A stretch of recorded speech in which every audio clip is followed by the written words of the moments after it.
from parties. Please be as brief and succinct as you possibly can be. I know you may have prepared quite, long, detailed speaking notes, but given the time we've lost, it'd be good if we could move through things more rapidly. So I will continue with debate. I think you are part of the way through your intervention, South Africa. So could we restore the microphone to South Africa for them to conclude?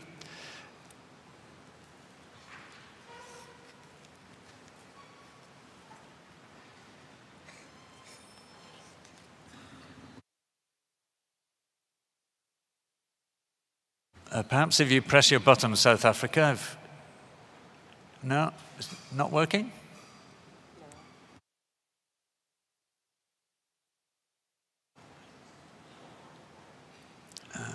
Well, what I could do is continue with some other parties and come back to you if there's a technical problem there, but I think someone's coming to see what's the matter. But just check your voting card is all fully inserted into the microphone. No. Just let the technicians try and sort you out.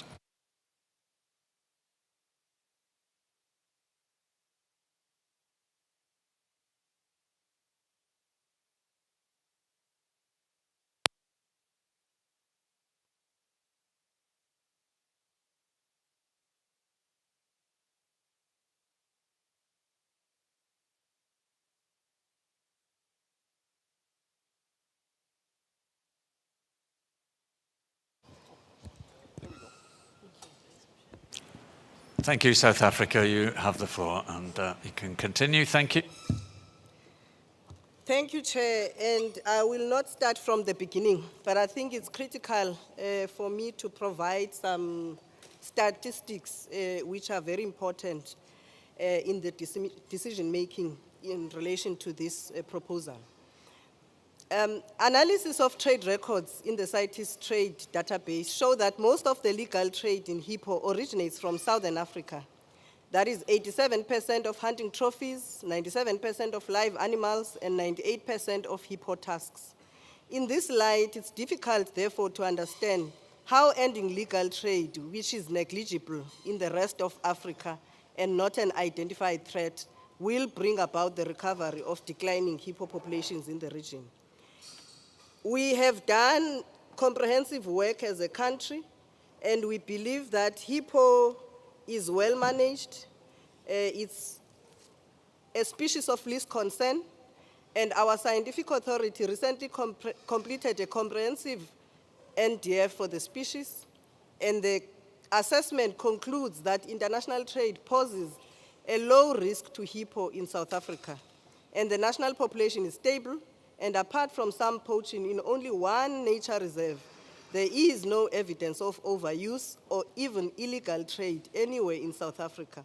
South Africa's hippo population exceeds 11,000 individuals, and offtakes are sustainable. And the details of this scientific assessment can be found in Information Document 83. In light of this positive NDF, and the Southern African regional successes of sustainable use of hippo products and derivatives contributing to conservation, South Africa cannot support a zero export quota when trade is not detrimental to the survival of the species in the wild.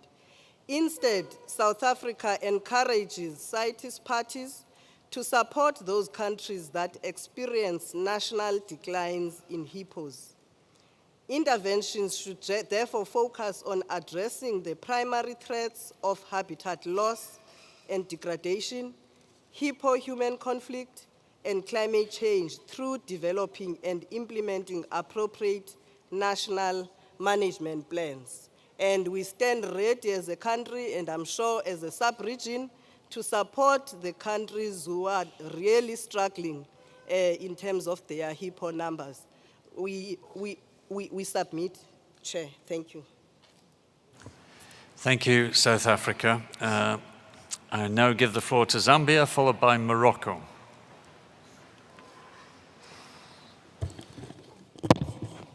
Thank you very much, Mr. Chairperson. Zambia is a major range state of the hippo and does not support Proposal 1 submitted by Benin and other proponents. As amended to maintain hippopotamus amphibius in Appendix 2 with the following annotation: a zero export quota for wild specimens traded for commercial purposes. Why is it that we do not support this amendment? It's simply because of the following reasons. We note that the scope of the proposal is similar to the previous Appendix 1 submission, considering that an Appendix 2 listing with a zero quota does not differ with an Appendix 1 listing. Secondly, the common hippo does not have a restricted range, nor does it have a small population. Estimates of population trends vary across African range states, with most hippo populations stable or increasing in others allegedly decreasing. We maintain that the two IUCN Red List assessments that have been done on the species are surrounded by a high level of uncertainty, as highlighted in our information document 51 available on the CITES website, and that specialized surveys of hippos are extremely rare, with the majority of surveys across the continent severely underestimating hippo numbers. Zambia has on record the longest monitoring program of hippos in Africa, and perhaps one of the longest in the world. We have, over a long period of time, undertaken regular hippo ground counts along the Luangwa River in eastern Zambia. This methodology is one of the best to accurately estimate hippo populations and is now integrated by the use of drones, which are giving very positive results and enhancing the accuracy of the methodology. Zambia has a hippo population of more than 45,000 as highlighted by independent reviewers. Further to this, Chair, distinguished delegates, trade is substantially decreasing and is not a cause of decline of the species. There is urgent need to recognize and accept the different circumstances of the species and refrain from submitting proposals that have little or no scientific basis. The proposal by Benin and other countries is not based on science and therefore falls short of the criteria by CITES, which is to base decisions on science, considering that the population status of hippo is not declining, and neither is it affected by trade. Therefore, Zambia is strongly opposed to this proposal and is calling upon the international community to assist in improving the quantity and quality of hippo surveys based on proper methodologies. We therefore recommend the following. 1A, increase and improve surveys of the hippo population on the continent because of the current lack of reliable estimates with proper methodologies, more so in countries where the population is visibly declining. B, management planning and aimed at achieving sound management plans of the species across the continent. Provide funding for the 2 points outlined above.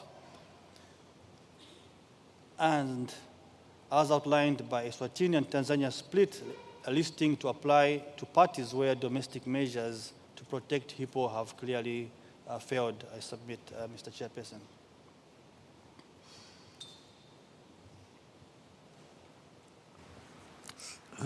Thank you, Zambia. I now give the floor to Morocco. Merci, Monsieur le Président. Donc, je vais faire bref pour nous faire gagner du temps. Le Maroc souhaite apporter son soutien à la proposition d'amendement de l'inscription de l'hippopotame à l'annexe 2 afin d'inclure un quota zéro d'exportation pour les spécimens d'hippopotames d'origine sauvage commercialisés à des fins commerciales. Comme l'indique la proposition, l'hippopotame fait face à de graves menaces pour sa survie, notamment le braconnage et le trafic de viande et d'ivoire. Pour lutter contre ce commerce illégal nuisible, nous sommes d'accord avec l'adoption de la proposition visant à modifier l'inscription de l'hippopotame à l'annexe 2 afin d'inclure un quota zéro pour les spécimens d'hippopotames d'origine sauvage. Is that, Merci, Monsieur le Président. Okay, one moment, we have interpretation problem. Spanish is not? No, English. English, okay. Can we just check? Can, Okay. Right, so Morocco, maybe you need to go, okay, back a little bit and just give us the latter part of your intervention again. You have the floor to Morocco. Merci, Monsieur le Président. Je vais faire bref pour nous faire gagner du temps. Donc, le Maroc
It's a state people, but we would like to say that we are not in favor with the proposal presented, because hippopotamus is part of livelihoods of the local communities, and it's a constitutional part of the government economy source. Mozambique has done a specialized survey, and the numbers that we have show that we have a stable population, even growing in growing numbers. So we would like to reiterate that we are opposing the document that was proposed. Thank you. Thank you, Mozambique. I give the floor to Burkina Faso, followed by Ghana. Merci. Merci, Monsieur le Président. La population d'hippopotames du Burkina Faso est estimée à environ 1500 et 2000 individus et continue d'augmenter. Cependant, nous sommes gravement préoccupés par la survie de l'espèce et nous joignons au Bénin en tant que co-auteur pour exhorter toutes les parties à la CITES à soutenir la proposition.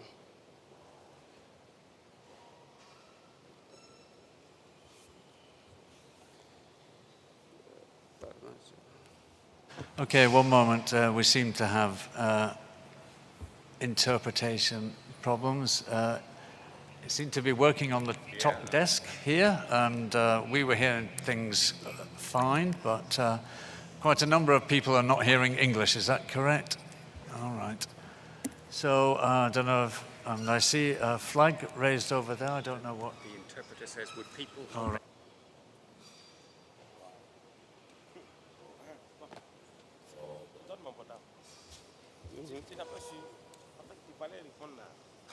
Non, non, non, je voulais répondre, mais c'est pas. C'est vers la fin, quoi.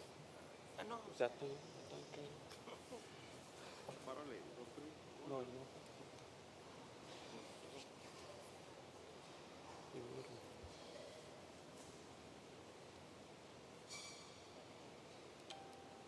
So it seems that we're back in business. So Burkina Faso, you can resume your intervention. Donc, je disais que le Burkina Faso, nous nous joignons au Bénin en tant que co-auteur pour exhorter toutes les parties à la CITES à soutenir la proposition. Malgré son inscription à l'annexe 2 depuis 1994, la population continentale de l'hippopotame commun a diminué d'environ 30%. Tant que mammifères amphibies, les hippopotames ont besoin de l'accès aux habitats d'eau douce qui sont non seulement hautement souhaitables par le développement agricole, mais aussi de plus en plus menacés par le changement climatique. Les sécheresses, de plus en plus fréquentes, provoquent des mortalités massives. Dans la mesure où ces menaces vont probablement continuer de s'aggraver, le braconnage et le trafic d'ivoire d'hippopotames risquent de représenter une menace encore plus grande. Il faut également rappeler à l'Afrique du Sud qui disait que 87% de tous les hippopotames chassés à des fins de trophée de chasse provenaient de l'Afrique du Sud. Mais cela n'est pas pertinent car cette proposition ne s'applique qu'aux échanges commerciaux. Ainsi, il est impératif que soit adoptée la proposition d'amendement de l'annexe 2 afin d'y inclure une annotation pour un quota zéro. One moment. We've got headphone problems and the interpretation is not coming through for some reason. So just...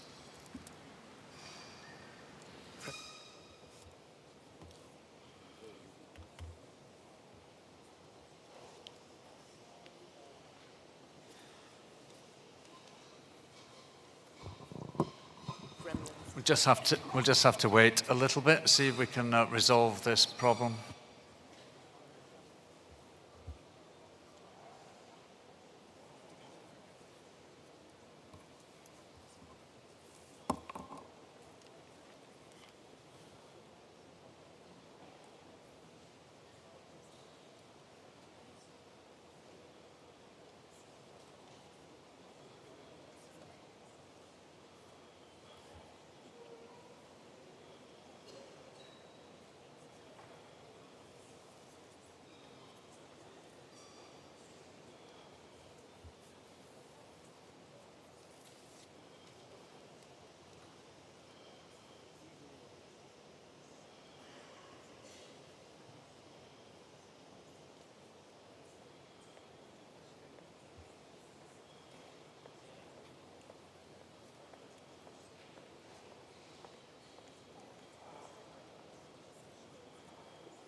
Yeah.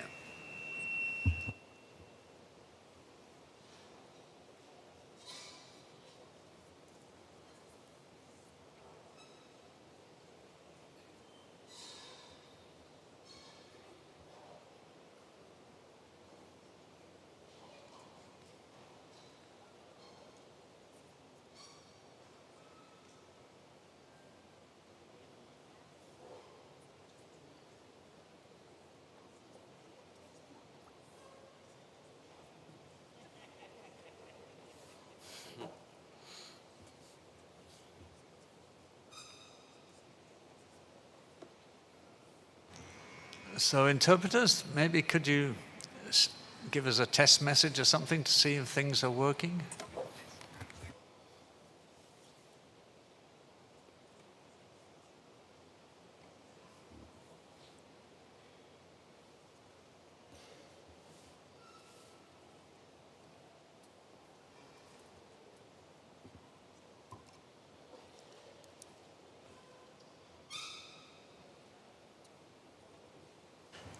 Right. Thank you. We seem to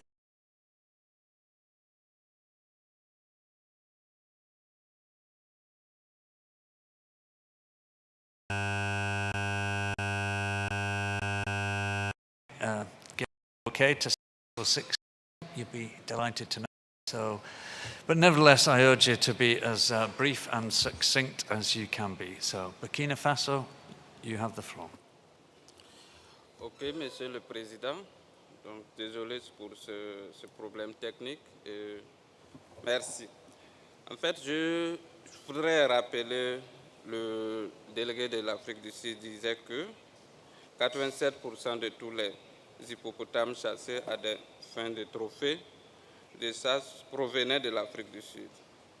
Je rappelle que cela n'est pas pertinent car cette proposition ne s'applique qu'aux échanges commerciaux.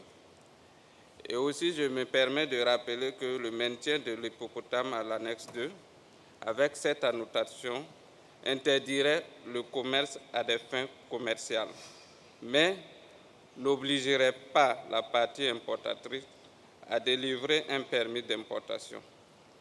Le commerce de spécimens à des fins autres que commerciales ne serait pas affecté.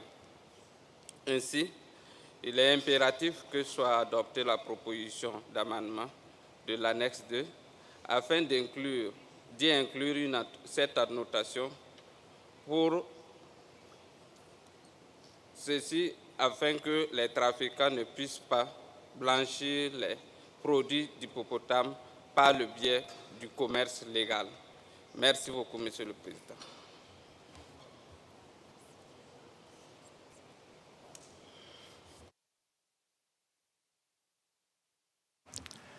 Yes, thank you. Burkina Faso, I'll give the floor to Ghana, followed by Nigeria. Can you brief? Thank you, Chair. I think Ghana will keep it brief. Ghana is also a range state to the species, and then we support the proposal put forward on the common hippopotamus by Benin and the others. And we know the importance of their biology, and we also know how trade can affect the illegal trade, can affect conservation of the species. So we fully support the proposal put forward by Benin and others. Thank you. Thank you. Ghana, I give the floor to Nigeria, followed by Guinea. Thank you, Mr. Chair. Nigeria is a range state for hippo, and the population has dwindled, has drastically fallen. So Nigeria is greatly troubled that hippos are facing the same threat as African elephants poaching and the trafficking in ivory.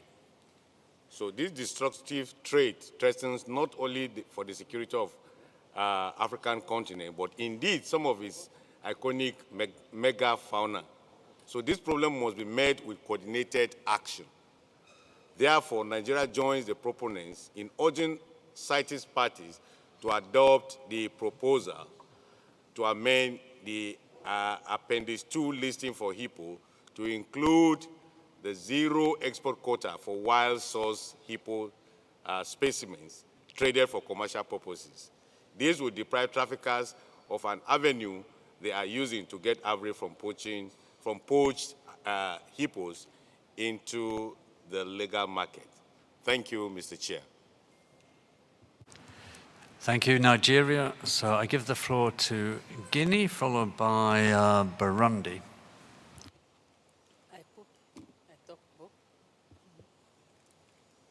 Merci, Monsieur le Président, de me donner la parole. C'est la première fois que la Guinée prend la parole. Je félicite Monsieur le Président pour son élection. Je remercie le gouvernement panaméen pour son hospitalité et la bonne organisation de la COP.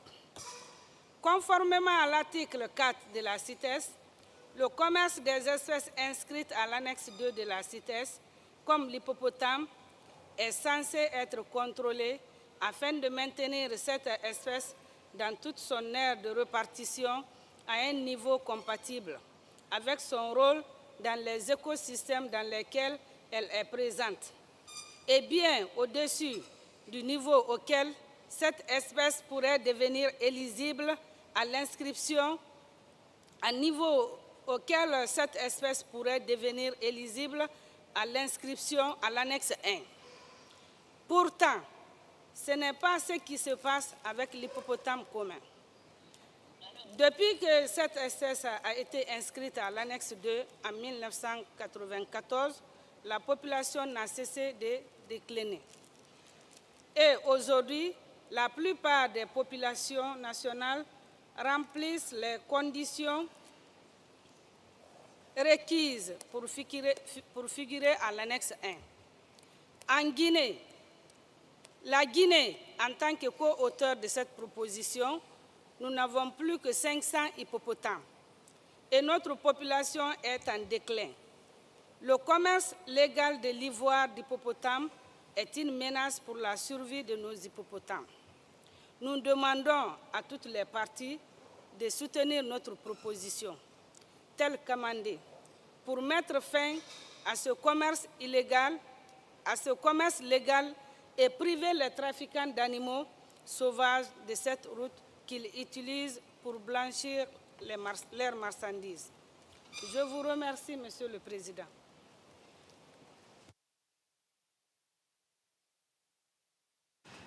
Thank you, Guinea. I give the floor to Burundi, followed by Mali. Merci, Monsieur le Président. Le Burundi étant l'aire de répartition de l'hippopotame, soutient la proposition 1 recommandée par le Bénin et les co-auteurs. Au Burundi, l'habitat de l'hippopotame se réduit considérablement par suite de la démographie qui augmente sans cesse et suite à l'agriculture qui s'étend dans les zones habitées par les hippopotames. L'hippopotame est aussi braconné pour sa viande, d'où nous soutenons la proposition visant leur protection et leur conservation. Nous souhaitons aussi un renforcement de capacités pour l'identification et le recensement de la population des hippopotames présentes au Burundi. Merci, Monsieur le Président.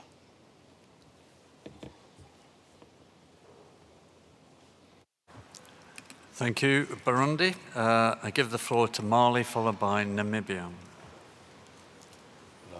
Merci, Monsieur le Président. Donc, le Mali, en tant que pays de l'aire de répartition de l'hippopotame, co-auteur de cette inscription et cette proposition, nous soutenons la proposition et demandons à tous les partis de soutenir parce qu'il s'agit de préserver la vie d'une espèce. Et aujourd'hui, à l'heure de la lutte pour la fermeture des marchés d'ivoire, il est connu de tout le monde que c'est devenu un produit de substitution à l'ivoire d'éléphant.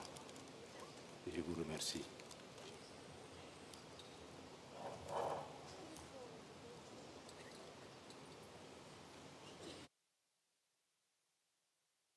Thank you, Mali. So I give the floor to Namibia now, followed by Botswana.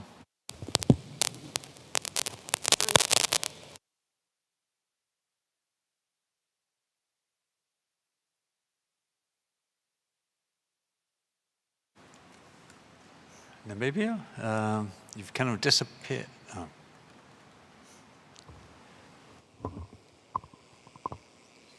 Thank you, Chairperson, for giving Namibia the floor. Namibia is one of the range states for hippopotamus. We have scrutinized the proposal under discussion. Like the Democratic Republic of Congo, it's Namibia's view that Proposal 1 is not based on science. It's clear that the main threat to hippopotamus is not international trade, but loss of habitat in specific range states, which will not be resolved by any of the CITES listings. That main threat can only be resolved by putting national and regional management regimes in place, as suggested by Zimbabwe. Chairperson, the amendments being proposed are actually just equivalent to Appendix 1 listing, and Namibia does not support that either. We agree with Tanzania that maybe the proponent should consider only subjecting the populations outside Southern Africa to a zero export quota for commercial trade in wild specimens. Thank you, Chairperson. Thank you, Namibia. So I now give the floor to Botswana, followed by Guinea-Bissau. Chair, thank you for the floor. We acknowledge the proposal submitted by Benin and co-proponents. Botswana is one of the range states, and we are not in support of the proposal. We believe the proposal does not meet scientific rigor on which CITES decisions need to be made. The data in the proposal is highly misleading. For example, the species is capable of up to 18% growth per year, unlike what is reported in the proposal. Secondly, the estimates of the IUCN cited in the proposal are outdated, and recent estimates suggest at least a 30% increase in populations across the continent. Thirdly, trade is actually decreasing according to a Traffic 2021 report that is not quoted in the proposal. Mr. Chair, the hippo does not have a restricted range, nor does it have a small population. The population in Botswana is stable and stands at 15,000, which is 5 times more than what is indicated in the proposal. Hippo is fully protected in Botswana. Furthermore, Botswana, Tanzania, Zambia, and Zimbabwe have published InfoDoc 51, where we summarize the inadequacies in the scientific rigor of the proposal. So, Chairman, the data provided by the proponents to justify the zero quota is not valid because it does not reflect the true reflection of the status of hippo within the range states. In view of this, Botswana does not support the proposed decision to establish zero quota. Thank you, Chair. Thank you, Botswana. I give the floor now to Guinea-Bissau, followed by Liberia. Merci, Monsieur le Président. La Guinée-Bissau, en tant qu'un pays avec des parties, une partie insulaire et une partie continentale, soutient cette proposition car l'hippopotame est un des produits touristiques que la Guinée-Bissau a dans l'archipel de Bichagos.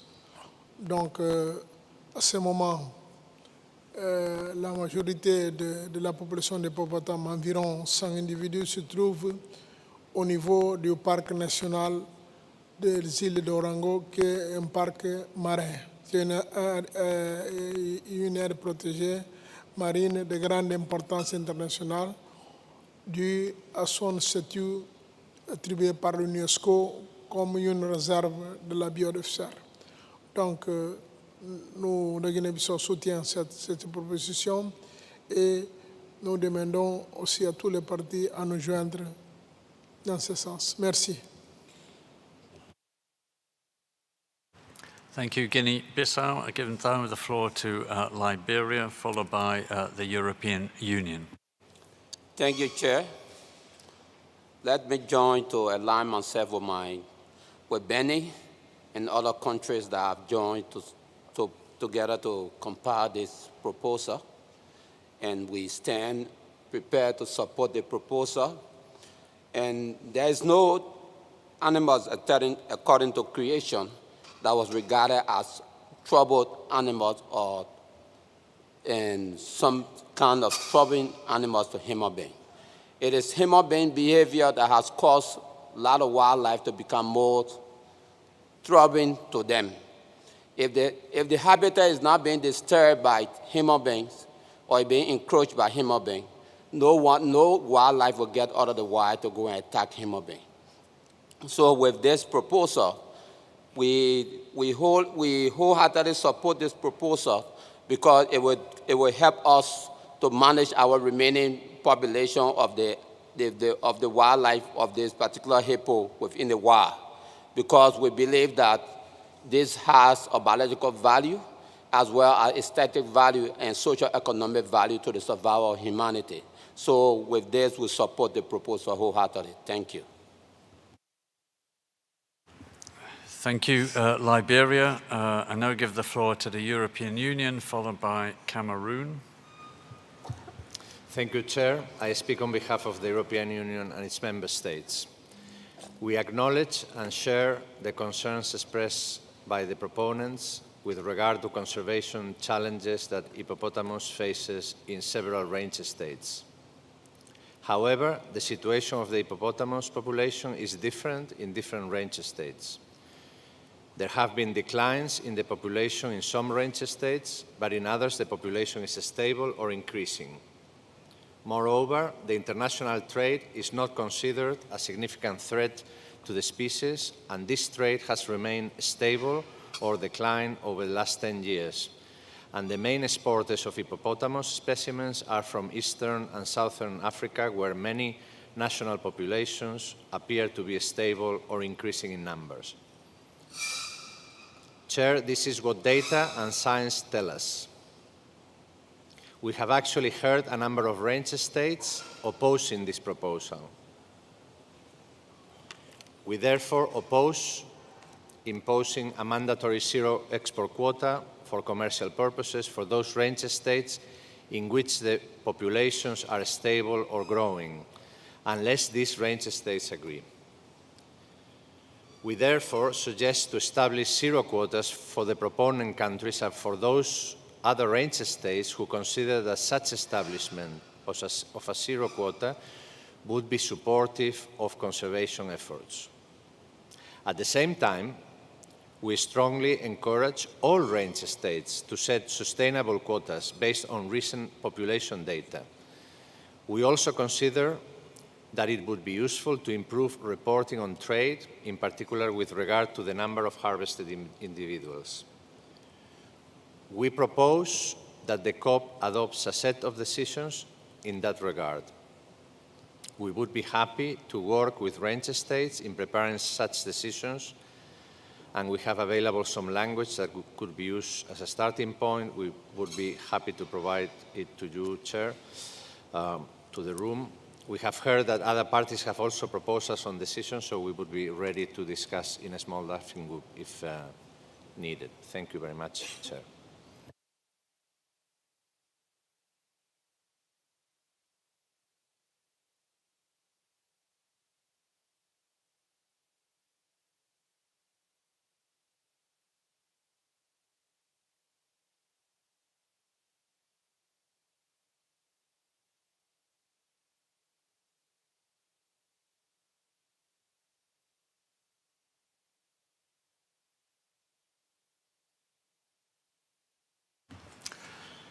So thank you, European Union.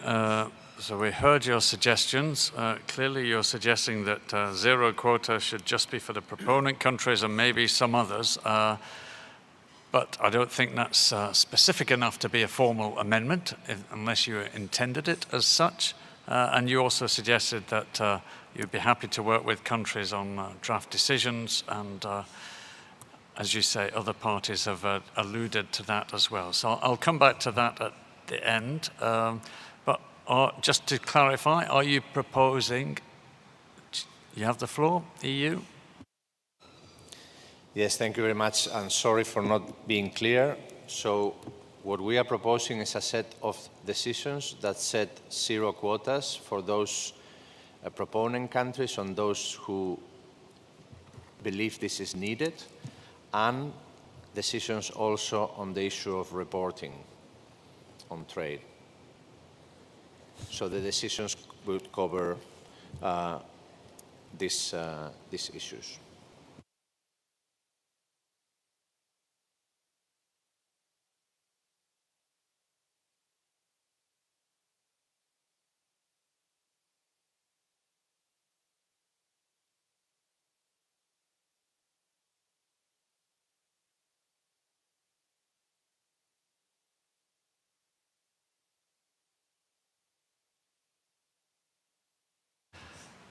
So we understand now exactly your point, European Union, and we'll come back to that when I sum up later. I'll give the floor now to Cameroon, followed by Costa Rica, then Fiji. Merci, Monsieur le Président, de me passer la parole. Pour des raisons de contrainte de temps, comme vous l'avez évoqué, le Cameroun va être assez bref. Pour dire que le Cameroun n'est pas favorable à la proposition d'amendement. En effet, Monsieur le Président, les données qui ont permis de faire cette proposition, à notre avis, certaines de ces données ne nous semblent pas justes. Certaines données sont déjà expirées. Il y a des vieilles données qui ne sont plus d'actualité. Par exemple, l'évaluation de la population d'hippopotames, il est indiqué qu'au niveau du Cameroun, cette population a connu une baisse drastique. Lorsque nous avons analysé les données, on s'est rendu compte que certains habitats importants, majeurs des hippopotames au Cameroun n'ont pas été pris en compte. Certainement, la partie nord, dans les régions nord et de l'extrême nord, n'ont pas été prises en compte dans l'évaluation de ces populations d'hippopotames au Cameroun. Et également, en termes de quantité prélevée, le Cameroun a un quota de 10 hippopotames, mais par saison synergétique, nous sommes autour de 2 ou 3 hippopotames en termes de prélèvement légal. Et également, le Cameroun dispose d'un plan national de gestion des hippopotames qui permet d'assurer une gestion durable et une protection des habitats des hippopotames, ce qui fait qu'à notre avis, nous pensons qu'un accent devait être mis à ce niveau et encourager les pays à élaborer et mettre en œuvre les plans nationaux de gestion de l'hippopotame. Donc voilà, Monsieur le Président, notre point de vue sur cette proposition. Je vous remercie.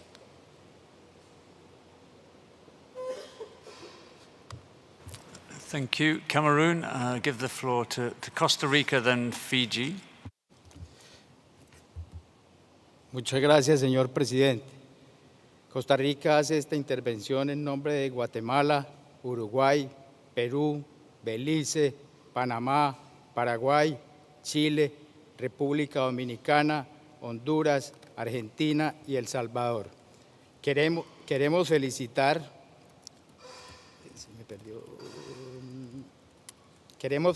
a los autores de la propuesta y expresarles nuestro apoyo de enmendar la inclusión del hipopótamo en el apéndice 2 para la inclusión en una cuota cero de exportación para los especímenes de hipopótamo de origen silvestre comercializados.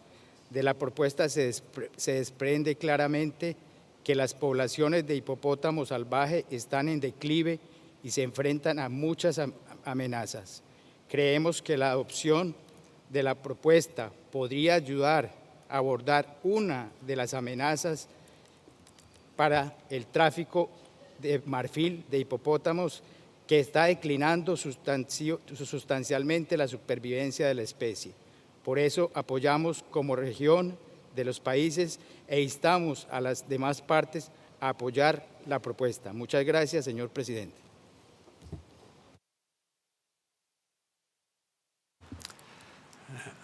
Thank you.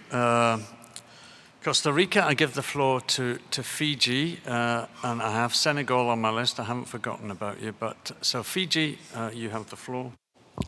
Thank you, Chair. Fiji thanks the co-proponents of this proposal and would like to join in support of this proposal. Fiji notes from the amended proposal that there is a need to amend Appendix 2 listing for the hippopotamus to include a export quota for wild-sourced hippo specimens that are being traded for commercial purposes in order to tackle this trade and prevent the laundering of illegal hippo ivory into the legal trade. Thank you, Chair. Thank you, Fiji. My intention was to come back to the proponents at the end of the debate to ask for their reflections, and I'll maybe go to Senegal in a short while they can give their perspective. But we have heard a few suggestions, including for the idea of a working group here to look at a set of decisions. So I would ask the proponents to consider that and think about whether they are willing to go along with that to see if a way forward can be found. But in the meantime, sorry, I see Senegal, yes? I know you're on the screen. I was going to come back to you right at the end to give you a chance to give some reflections. Do you need to speak now immediately, or? Okay, you have the floor.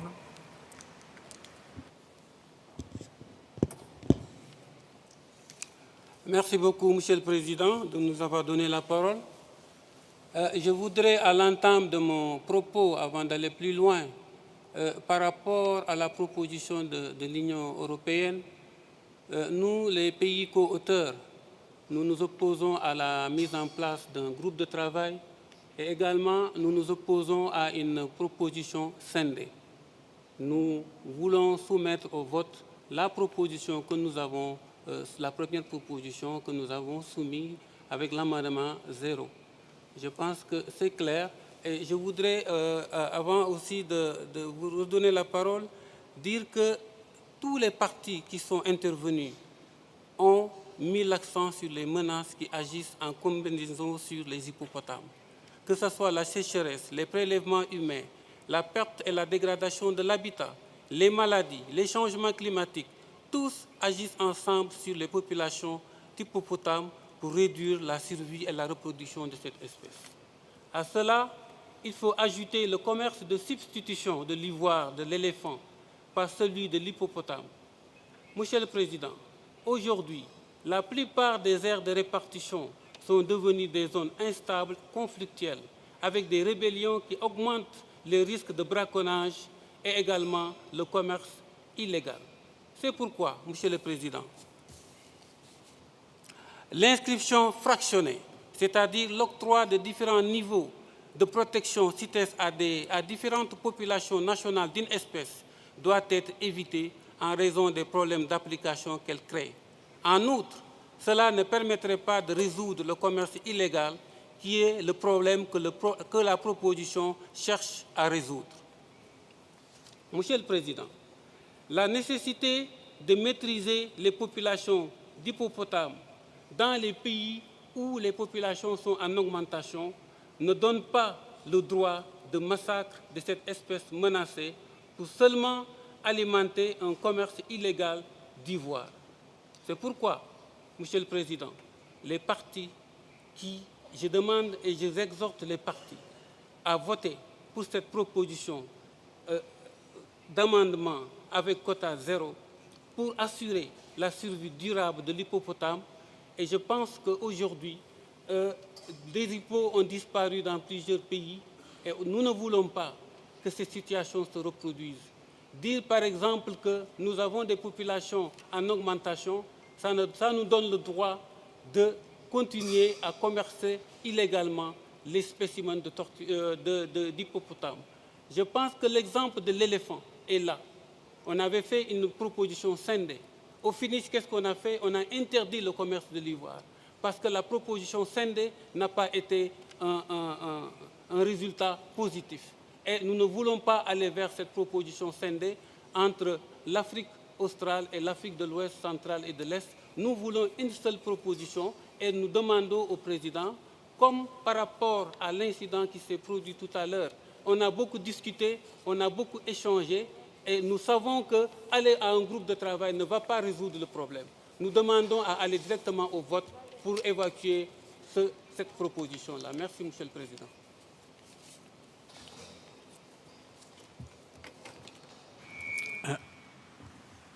Thank you, Senegal. So your response is fairly clear there that you don't think there's scope for compromise on a set of decisions, and that therefore you want to vote on the proposal as it stands. I've also got requests from the floor from Gabon and Niger, and perhaps they were going to provide their response as well. But European Union, do you want to come back on the comments from Senegal? Give you the floor. Yes, thank you, Chair. If the proposal for a set of decisions is not supported by the proponents, we then propose to we make a proposal for an amendment of the listing proposal.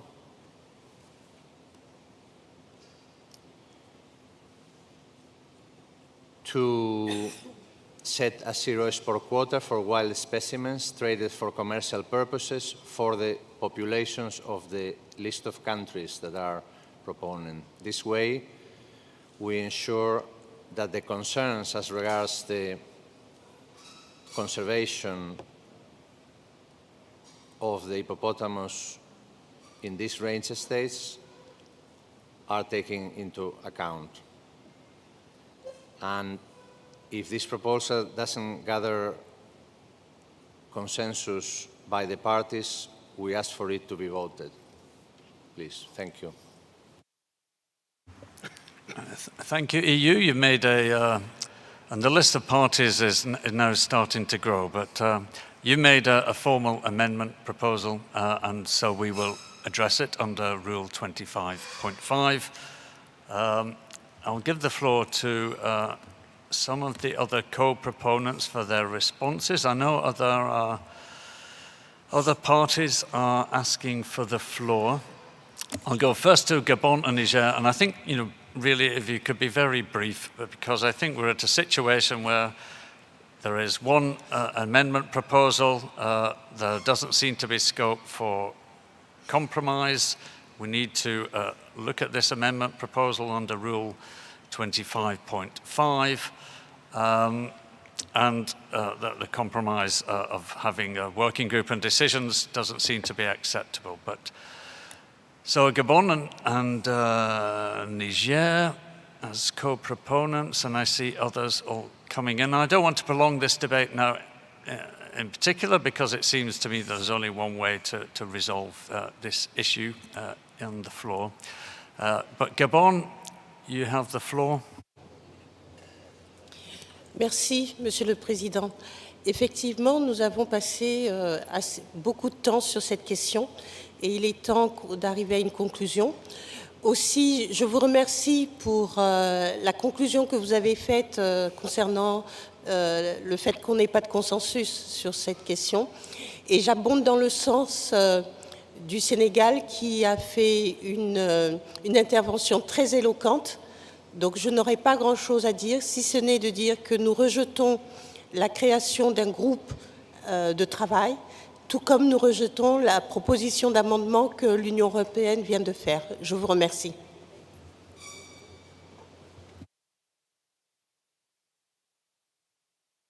Thank you, Gabon. I'll give the floor to Niger.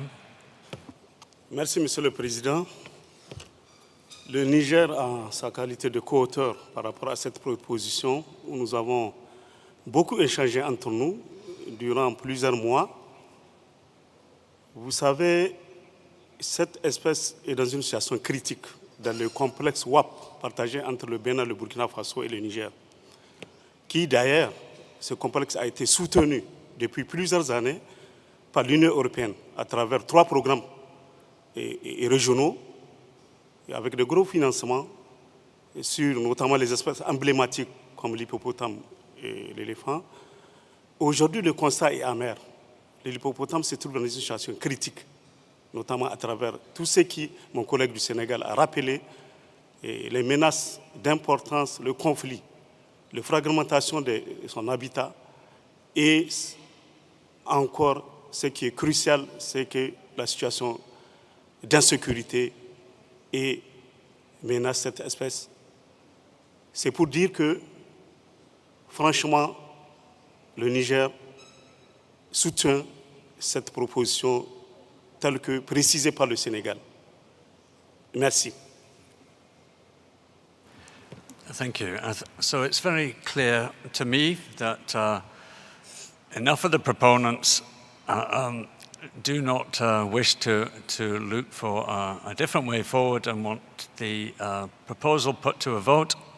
But of course, we would first have to vote on the amendment proposed by the European Union. So on my list at the moment, and I don't really want any more parties, I've got South Africa, Israel, Benin, Eswatini, Central African Republic, United Republic of Tanzania, Zambia now, Gambia. No more requests for the floor. It seems to me we're just going around in circles. You know, if some of the parties were coming in to support the suggestion from the EU, well, you'll get a chance in a moment to vote on that issue, because that is the only way I see of resolving that. So if that was all you needed to say, if you could please unpress your buttons, because I think a vote is really the only way to, or a series of votes, in fact, is the only way to resolve this. And I know I see also that observers are requesting the floor. I was hoping to give observers some time, but given it's now 4:45 and we've made, because of disruptions, very little progress this afternoon, I would beg your indulgence. I don't think interventions now are going to change the debate or add substance to it. It seems to me there are, you know, two very different views on the way forward. So please, observers, I'm not giving the floor to you on this particular proposal. So thank you for your indulgence. Israel and Eswatini, you have retained your microphone buttons. If you would say, if you have a specific point to make, would you do it, but very briefly, please? Thank you, Chair. We applaud the proponents of this document. Their argument is compelling, and we are convinced to support it. We are alarmed by the suggestion of a split-listed quota. This will only lead us into the regulatory swamp that we now experience with split-listed elephants. Okay, Israel, it seems to me we're kind of rehearsing arguments here, and you came in, you know, right at the end. I think the only way to resolve it is through a vote, and I would really like to move to that. I think it's very clear what your view is. You're not in favor of a split listing, or I guess the amendment proposed by the EU. I think you're denying the reason that we want to express for having this opinion, and that's what debate is all about. Yes, it is, but we've had a long debate. If you can express your reasons, but extremely succinctly, please, so we can move on. Succinctly, Mr. Chairman, split listing proposal is impractical because continued legal trade provides a conduit into which poached ivory, whether for elephants or hippopotamuses, can be laundered. That is the crux of the issue, Mr. Chairman. Thank you. Thank you, and I understand your rationale. So, the way I suggest we go forward is that we now vote under Rule 25.5 on the amendment to the annotation as proposed by the European Union,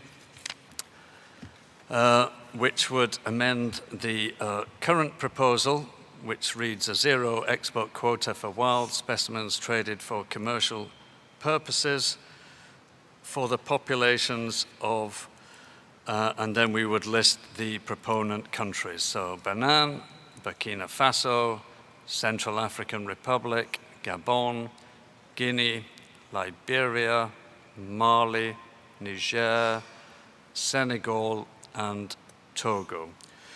So that is the EU amendment as I've captured it. It's clear that there's no consensus on the EU position, so I'm going to move now to a vote. The vote now is on whether you are in support of this amendment or not.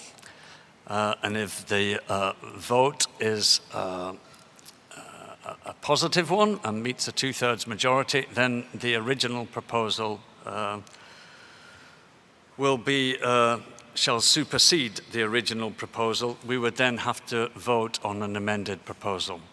If the EU amendment is not accepted, then I would move on and make a vote on the original proposal as submitted by the 10 proponent countries. So I hope everyone is clear on that. So when we come to the vote, if you vote yes, you're voting in favor of the EU amendment. If you vote no, you're voting against it. So with that, I will now move to begin the voting procedure. So this is a vote for agenda item 1, proposal number 1, I beg your pardon. This is a normal vote. It is for the annotation, the amendment to the annotation proposed by the European Union. It is a normal vote. The vote of the European Union will be cast by the delegation of the EU. As this is a proposal for the amendment of the appendices, it will require a 2/3 majority. So I'm just going to check with the technicians that everything is in order. We're ready, Chairman. Thank you. So parties, you now have 40 seconds to cast your vote, and the ballot is open now.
Thank you. Technicians, if you could display the results on the main screen, please. The proposed amendment by the European Union didn't meet the 2/3 majority, so it is not accepted. And I think parties now had a chance to maybe look at the numbers. If we could display the results of individual party votes on the screen, please. Thank you.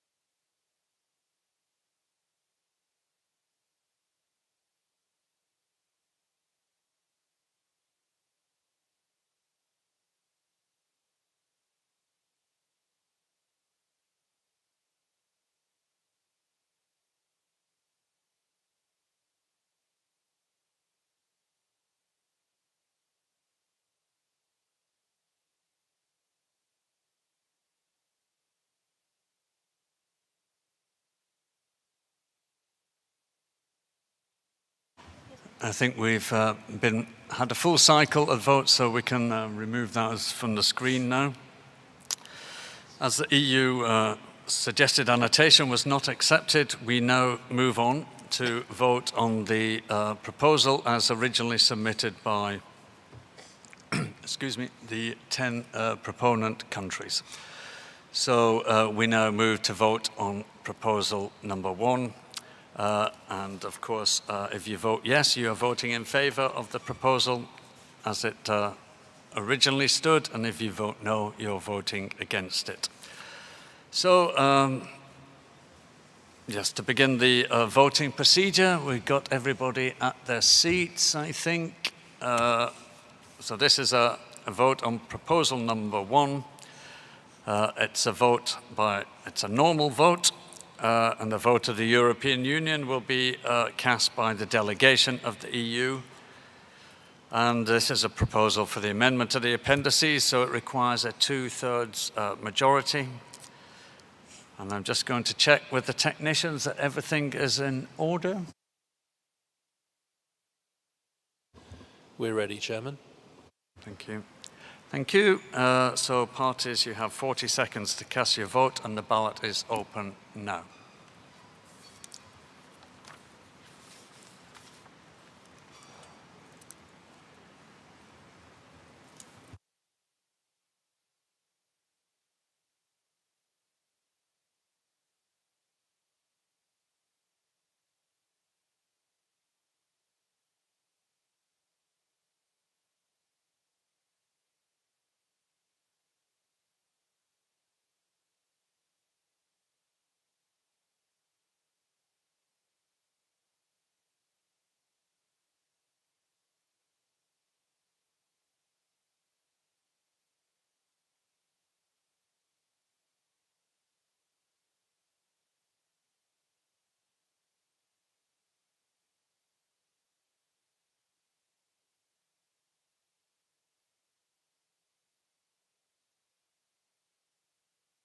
So the technicians could display the result on the screen, please.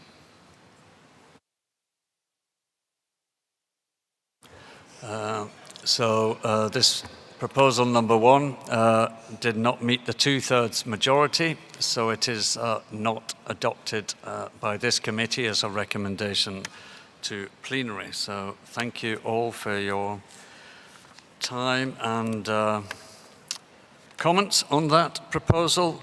We will now move on. If you just give me a moment.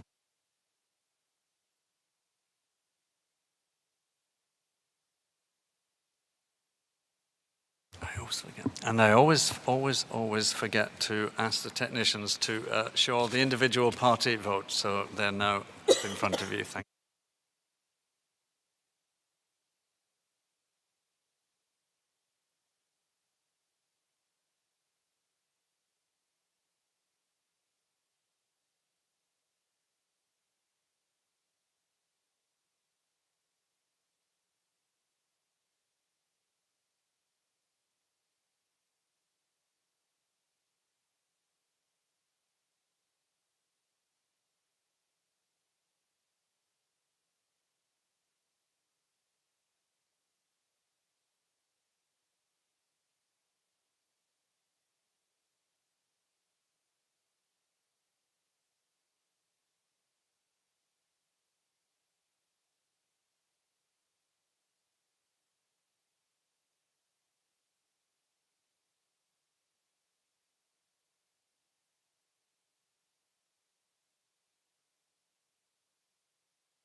So thank you, colleagues. So as the working program indicates, the intention was to do hippos and the 2 African elephant proposals this afternoon. So the next item on our agenda then is proposal number 4, which relates to the amending annotation 2 pertaining to the populations of Botswana, Namibia, South Africa, and Zimbabwe of the African elephant. Zimbabwe as the proponent, so I invite Zimbabwe to introduce their proposal.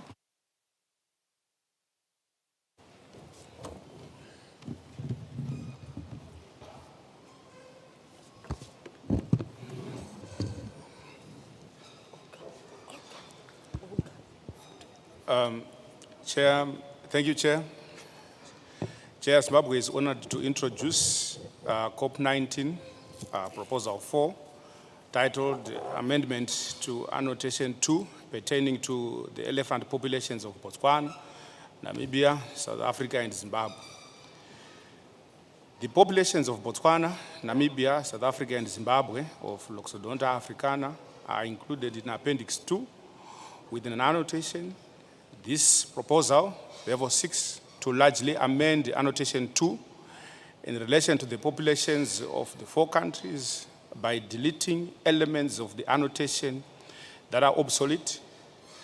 Precisely, it is the deletion of paragraphs G14, 5 and 7, and paragraph H dealing with the once-off ivory cell, which was done years back, and deleting the words in and for non-commercial purposes 4 in relation to the trade in leather goods for Zimbabwe as captured in paragraph E. The 4 countries have largely, the 4 countries have relatively large elephant populations, which are either increasing or have mild and non-significant declines. The population of these 4 countries is around 257,000 elephants, or 61.6% of all remaining elephants in Africa. The habitat and available range is large, and the 4 countries have put in place collaborative and cooperative arrangements in law enforcement through the implementation of the SADC law enforcement anti-poaching strategy. Africa has several geographically differentiated elephant populations with different growth trends and trajectories. Hence, one-size-fits-all policies does not apply. The unique situation of elephant populations of Botswana, Namibia, South Africa, and Zimbabwe must be appreciated. From 2017 to 2021, there is strong evidence of a downward trend in elephant mortality due to poaching. Ivory collected from natural elephant mortalities from these elephants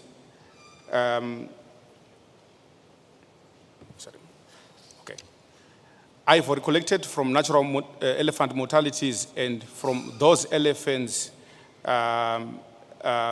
managed as part of human-elephant conflicts is marked for traceability and is secured. Denying countries with such ivory stockpiles the opportunity to commercially dispose it in an effort to raise revenue for conservation activities like anti-poaching and supporting community-based initiatives or alternative livelihood options is surely unfair for people living with wildlife. Therefore, this proposal is motivated by the urgent and justified need to raise revenue to conserve the world's biodiversity that is in Zimbabwe and the other proponent countries.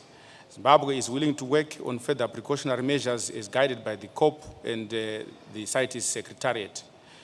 Therefore, Zimbabwe requests the Conference of Parties to adopt the amendment to the annotation. I submit, Chair. Thank you. Thank you, Zimbabwe. And with that, I open the floor for parties.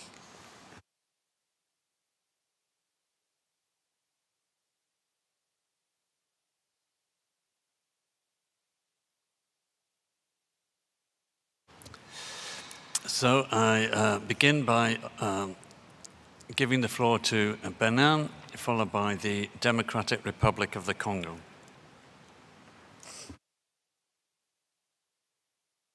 Merci, Monsieur le Président, de nous donner la parole pour pouvoir donner notre opinion sur cette question. Monsieur le Président, le Bénin voudrait donc s'opposer fermement à cette proposition qui vient d'être présentée, car cela revient à réouvrir le commerce international de l'ivoire. Les propositions visant à modifier les annexes doivent respecter également le principe de précaution tel que prévu par la résolution CONF 9.24. Ainsi, lorsque les impacts du commerce sur la conservation d'une espèce sont incertains, les parties doivent prendre des mesures qui sont dans le meilleur intérêt pour l'espèce en question. En l'occurrence, les populations d'éléphants ne vont pas bien, bien au contraire. Selon la dernière évaluation de l'UICN, leur statut s'est encore dégradé. Les éléphants de savane sont désormais en danger d'extinction.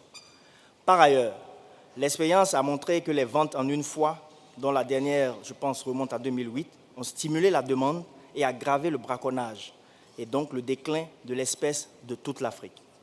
Cette proposition vient également donc annihiler les efforts qui sont faits à travers donc, les initiatives comme l'initiative pour la protection de l'éléphant, qui appuie donc les pays à gérer convenablement leurs stocks et les maintenir hors de tout usage économique. Cette proposition risque de nous replacer dans cette même situation catastrophique et il faut donc la rejeter. J'invite donc tous les pays à accompagner le Bénin en rejetant cette proposition qui vient de nous être présentée. Merci, Monsieur le Président. Thank you, Benin. I now give the floor to Democratic Republic of the Congo, followed by Liberia. Merci, Monsieur le Président, de la parole. J'interviens de manière contraire à ce qu'a soulevé mon collègue du Bénin qui m'a précédé. Je crois que la RDC, c'est un pays dont l'éléphant est à l'annexe 1, mais estime qu'il n'est pas normal que les pays qui ont fourni les efforts dans la conservation de leurs éléphants, comme le Botswana, la Namibie, l'Afrique du Sud et le Zimbabwe, continuent d'être punis. Ils ne méritent pas d'être punis. La CITES n'est pas là pour punir, mais pour réguler le commerce, afin qu'il soit durable, légal et traçable. Et c'est pour cela que, Monsieur le Président, je soutiens fermement la proposition présentée par le Zimbabwe. Je vous remercie. Thank you, Democratic Republic of the Congo. I give the floor now to Liberia, followed by Burkina Faso. Thank you, Chair. Liberia feels so set aback when looking at the revisitation of the annex, and we feel that revisiting the annex will open a way for another trade as promoting illegal trade, especially for ivory, and also causing more problem in the decline of the remaining elephant population. So Liberia do not stand to support this proposal. Thank you. Thank you, Liberia. I now give the floor to Burkina Faso, followed by Panama.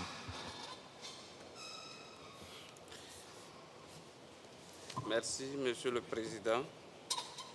Le Burkina Faso s'oppose fermement à cette proposition qui revient à ouvrir le commerce international de l'ivoire.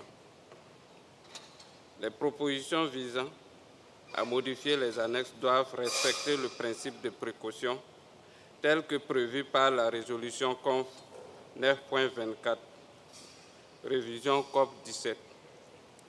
Ainsi, lorsque les impacts du commerce sur la conservation d'une espèce sont incertains, les parties doivent prendre les mesures qui sont dans le meilleur intérêt de l'espèce en question. En l'occurrence, les populations d'éléphants ne vont pas mieux, bien au contraire. Selon la dernière évaluation de la liste rouge de l'UICN, leur statut s'est dégradé. Les éléphants de savane sont désormais en danger d'extinction et les éléphants de forêt en danger critique d'extinction, comme l'a dit mon frère. De ce fait, le Burkina Faso s'oppose totalement à cette proposition. Merci beaucoup, Monsieur le Président. Thank you, Burkina Faso. I give the floor now to Panama, followed by Kenya. Gracias, presidente. Nos preocupa el retroceso que se está proponiendo Las poblaciones de elefantes están amenazadas y la ciencia poblacional lo demuestra. Volvemos a proponer algo que no está en línea con la ciencia. Nos preocupa que se abra un mercado que fue difícil de cerrar o regular, como lo quieran ver, y la propuesta presentada no tiene cómo ser implementada, ya que no hay manera de tener una trazabilidad del marfil, ni de dónde es, ni si de verdad fue capturado de un animal muerto. Gracias, presidente.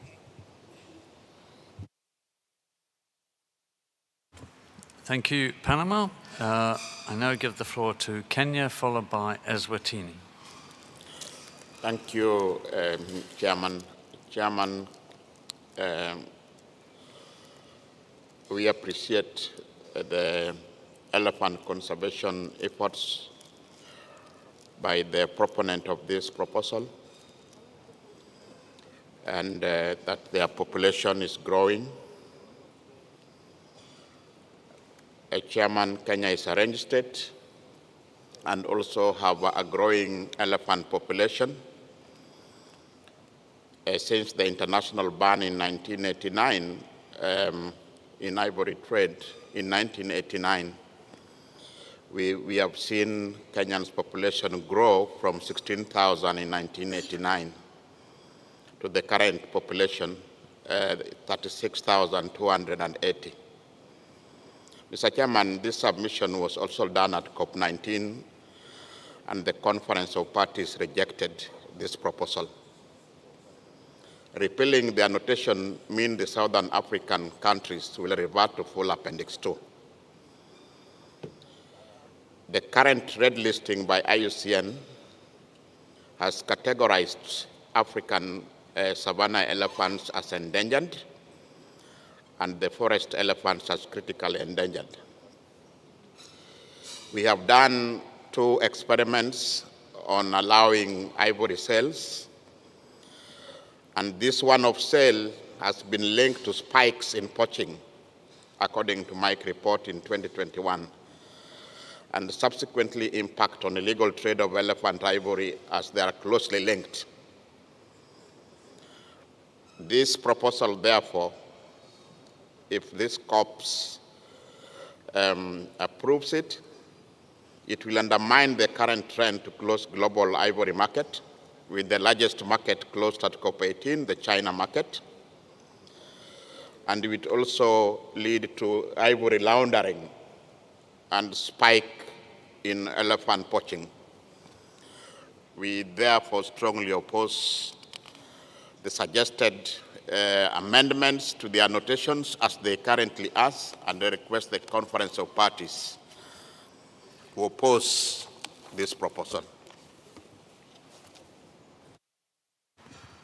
Thank you, Kenya. I now give the floor to Eswatini, followed by Zambia. Thank you, Chair.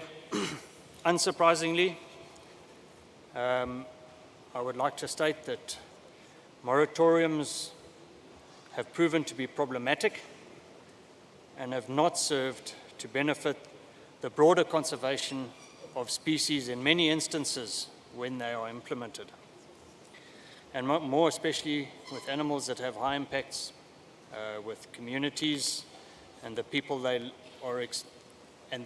are expected to live alongside them. Eswatini is a range state, albeit a small one, and we are confident that the proponent countries have demonstrated over the years that they are committed and capable to implement the required controls to ensure that this proposed trade will be properly regulated.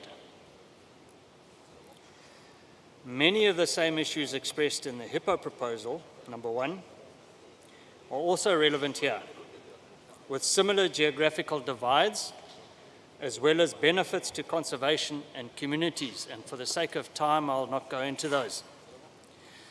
But I would also just close by saying that Eswatini supports this proposal. Thank you. Thank you, Eswatini. I give the floor to Zambia, followed by the European Union. Thank you, Mr. Chair, for giving Zambia the floor. We would like to register our support for the proposal by Zimbabwe. And we would also beg to ask the question, at what point will good conservation be rewarded? We have reaped rewards, but all we see are problems dealing with human-wildlife conflict. And I think it's appropriate that these restrictions be lifted so that these countries that have put in tremendous effort to conserve the elephants realize the benefits of good conservation. And at the same time, the countries that put up proposals to restrict trade or listing proposals should also demonstrate that those listings that they advance should also demonstrate that there's successes, and all we see at every conference of parties is more listings. I submit, Chair. Thank you, Zambia. I now call upon the European Union, followed by Senegal. Thank you, Mr. Chair. The EU and its member states recognize and applaud the successful work done by those 4 range states concerned by this proposal in conserving this iconic species. And we encourage all African elephant range states to continue their efforts in combating the poaching of elephants and illegal ivory trade. Still, we oppose any change to the current CITES regime which would result in a resumption of the international trade in elephant ivory. We are of the view that this would negate all the work done by parties to close down markets that may contribute to illegal trade and may lead to a new spike in poaching and illegal trade in ivory. Such a move would undermine all efforts done to reduce the demand for ivory. If, however, a revised proposal would be submitted that would only modify the annotation to make it more readable and up-to-date, without any legal effects on the current trade rules, we can reconsider our position. And we hope that this is something that will be considered in the dialogue meeting that was decided upon this morning in Committee 2. But we cannot support the current proposal. Thank you. Thank you, European Union. I give the floor to Senegal, followed by China. Merci beaucoup, Monsieur le Président. Le Sénégal s'oppose également à cette proposition qui risque de démarrer un processus qui nuira gravement à toutes les populations d'éléphants d'Afrique. Nous souhaitons ajouter que lors de la COP18 à Genève en 2019, le Zimbabwe avait été identifié comme un pays de préoccupation en raison des problèmes de mise en œuvre de la Convention en lien avec l'ivoire brut et travaillé. Je vous renvoie au rapport du programme CITES à la COP18 et au rapport de l'UICN Trafic sur la proposition 11 de la COP18. Rien n'indique que la situation se serait améliorée depuis lors. Il faut donc rejeter cette proposition. Merci, Monsieur le Président. Thank you, Senegal. I now give the floor to China, followed by the Central African Republic. Thank you, Chair. China appreciates the efforts of the relevant range states, Zambia, Botswana, South Africa, and Namibia, for elephant conservation and management. We support this proposal to make the annotation up to date. Thank you. Thank you, China. I give the floor to the Central African Republic, followed by Gabon. Merci, Monsieur le Président, de m'avoir passé la parole. Monsieur le Président, je pense que quand on parle des éléphants n'ont pas de frontières, ni de passeport pour traverser d'un pays à un autre. Donc on ne peut pas parler d'ici des éléphants de Zimbabwe, les éléphants de la RDC, les éléphants de l'Afrique du Sud, etc. Moi, je pense qu'en modifiant cette annexe, nous allons encourager encore le commerce de l'ivoire, qui risque d'avoir des impacts très négatifs sur la population des éléphants d'Afrique. La RCA rejette cette proposition de Zimbabwe. Je vous remercie, Monsieur le Président. Thank you. Central African Republic. I give the floor to Gabon, followed by the United Republic of Tanzania. Merci, Monsieur le Président.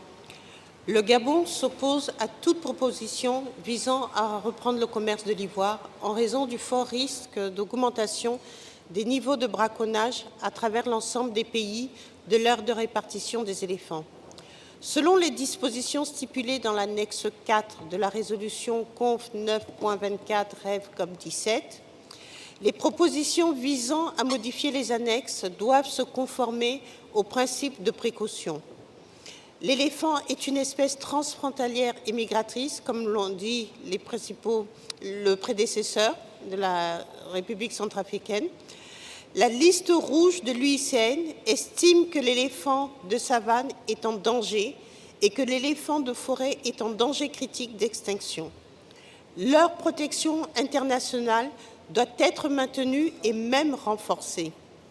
Le commerce international a un impact sur le braconnage dans l'ensemble des pays de l'aire de répartition des éléphants. Donc, l'impact global engendré par une telle proposition pour le renforcement de la protection des éléphants ne peut pas être ignoré. Par conséquent, je répète, le Gabon s'oppose vivement à l'adoption de la proposition 4. Je vous remercie. Thank you, Gabon. I give the floor to Tanzania, followed by the United Kingdom. Thank you, Chair. The United Republic of Tanzania full support the proposal by Zimbabwe, and we strongly urge other parties to support the proposal as a reward to the conservation success demonstrated by Botswana, Namibia, South Africa, and Zimbabwe. Thank you. Thank you, Tanzania. I give the floor to the UK. Thank you, Chair. As other parties have stated, this proposal would allow for the resumption of international commercial trade in elephant ivory. The UK remains of the view that any resumption of commercial trade in ivory risks stimulating demand, which would quickly outstrip supply, ultimately incentivising poaching and driving further declines in elephant populations. Whilst we recognise the significant cost involved in the conservation of elephants, we do not consider reopening the international ivory trade to be the appropriate solution. However, we do acknowledge the challenges of living alongside elephants, and we would urge range and non-range states to work together to find innovative solutions for sustainable nature financing, as was discussed earlier today in Committee 2. This is the only way we will balance effective elephant conservation with protecting livelihoods and supporting those communities that live alongside large wild animals. Chair, we are therefore not in a position to support this proposal. Thank you. Thank you, United Kingdom. I now give the floor to Nigeria, followed by Niger. Thank you, Mr. Chair. We consider this proposal to be very, very dangerous to all elephants across Africa. International ivory markets are global in nature, and consumer markets do not distinguish between source countries or the level of protection and management capacity. Any type of commercial transaction involving ivory or even the prospect of such transactions, wherever it comes from, stimulates demand and poaching and gravely threatens all of our elephant populations. Therefore, Nigeria strongly opposes this proposal. Thank you, Mr. Chair. Thank you, Nigeria. I give the floor to Niger, followed by Burundi. Merci, Monsieur le Président. Je ne voulais pas être très long. Je voulais simplement dire que l'éléphant a trop souffert déjà. Nos collègues ont rappelé les problématiques majeures qui inhibent les efforts de la conservation dans certaines régions et d'ailleurs dans presque toutes les régions. Parce que quand vous ouvrez une possibilité pour l'exploitation des spécimens de cette espèce, c'est que vous ouvrez encore les grandes menaces sur cette espèce. En tout cas, pour la sous-région et ouest africaine, je vous dis, il y a beaucoup de menaces qui pèsent sur cette espèce. Je ne voulais pas le rappeler ici. Nous voulons simplement vous dire qu'on s'oppose à cette proposition. Merci. Thank you, Niger. I give the floor now to Burundi, followed by Togo. Merci, Monsieur le Président. Le Burundi s'oppose fermement à cette proposition du Zimbabwe sécuritaire qui risque de démarrer un processus qui nuira gravement à toutes les populations d'éléphants d'Afrique. Merci, Monsieur le Président.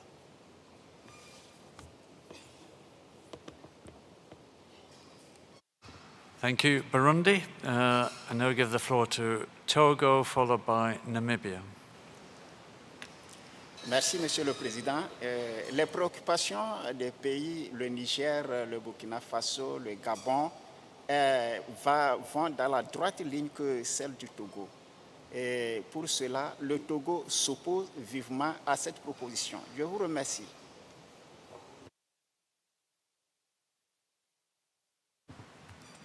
Thank you, Togo. I now give the floor to Namibia, followed by Botswana. Thank you, Chairperson. Briefly, Namibia would like to register her full support for Proposal 4 as introduced by Zimbabwe. Thank you, Chairperson. Thank you, Namibia. I now give the floor to Botswana, followed by Lesotho. Thank you, Chair, for the floor. Botswana supports the proposal and hopes other parties do likewise. As the country that holds the single largest population of elephants and has demonstrated what we can do with the investments coming out of elephants, we look for your support. Mr. Chair, the IUCN Red List that is being cited now, we all are aware that it is being challenged, and so we need to bear that in mind. We've also have absolutely no evidence that the once-off sales that have happened before led to any spikes in any of the proponents. And so, again, we trust that our systems we have in place are robust. Instead, Mr. Chair, the large number of elephants that our countries manage have led to significant loss, including of human lives, including 50 people that have been killed by elephants just in Botswana in the last decade. Botswana spends in excess of $5 million per annum to compensate for damage due to elephants, for which we have no other sources to replace. And so the proposal actually seeks to remove redundant text for the foreign states. Any further future trade would be subject to agreed precautionary measures. And in this light, we hope other parties would support. Thank you, Chair. Thank you, Botswana. I give the floor to Lesotho, followed by Eritrea. Thank you, Chair, for giving me the floor. Lesotho is in support of the proposal as presented by the proponents. Chair, Lesotho takes note of the elephants' conservation efforts as put forward by the proponents. I submit, Chair. Thank you very much. I give the floor to Eritrea, followed by Ethiopia.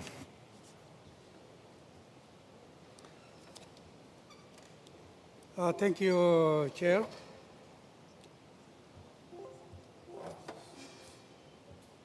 We oppose the proposal as it opens ivory trade once again, thereby threatening all elephant population worldwide, particularly endangering small elephant population found in some smaller states such as Eritrea. Thank you, sir. Thank you, Eritrea. I give the floor now to Ethiopia as the final party on my list. Thank you, Chair. Ethiopia recognizes the great effort made by the proponent parties to improve the conservation and the management of the elephant populations. However, Ethiopia has a concern that this proposal risks the reopening of illegal trade in ivory and undermines the decision made to close the domestic ivory market. Therefore, Ethiopia opposes this proposal. Thank you. Thank you, Ethiopia. And before I come back to Zimbabwe for any reflections they might have, I regret that I wasn't able to give observers any input to the last proposal we discussed, but so I will open the floor for a couple of comments, perhaps, from observers, if there are any.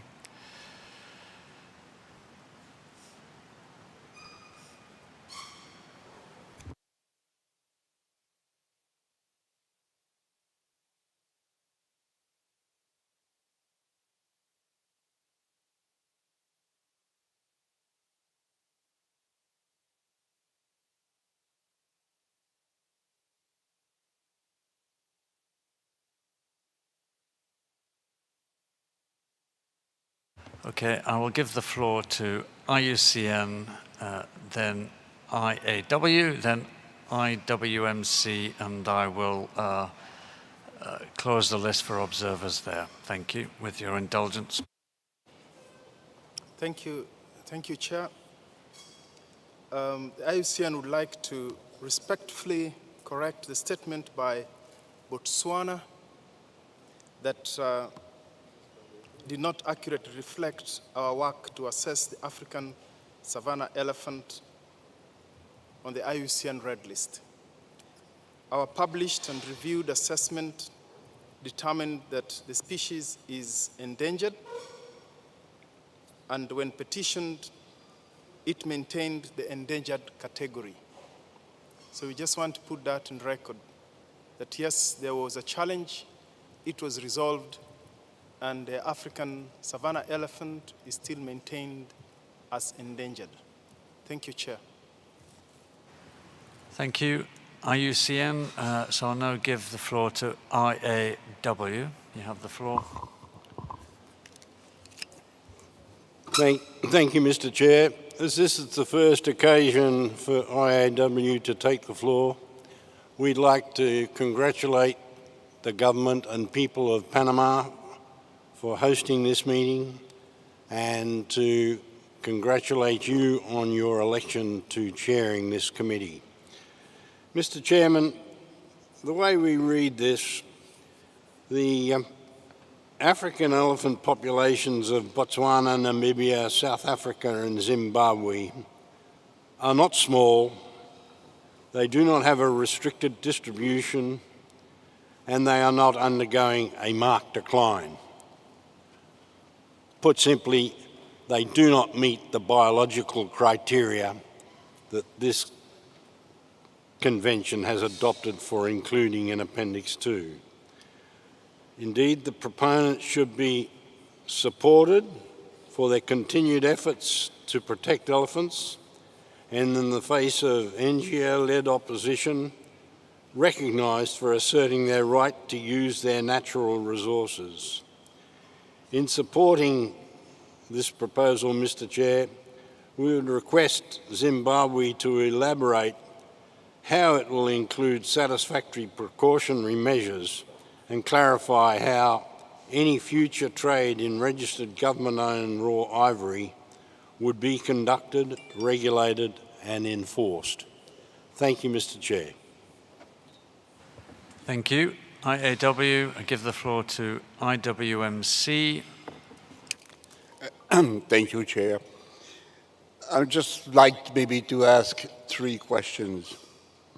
When will it be recognized by the Conference of the Parties that legal activities are not promoting illegal one, and to the contrary, prohibitions is a factor to encourage and develop illegal activities? Question number 2, when the Conference of the Parties will I be able to recognize the value of sustainable use as a conservation mechanism, as it has so clearly demonstrated by the certain African countries? One final question, Mr. Chairman. When would it be possible for the Conference of the Parties to accept the fact that we should not punish the success stories of those who have managed, who have been able to increase their populations of wild animals thanks to the cooperation of the people?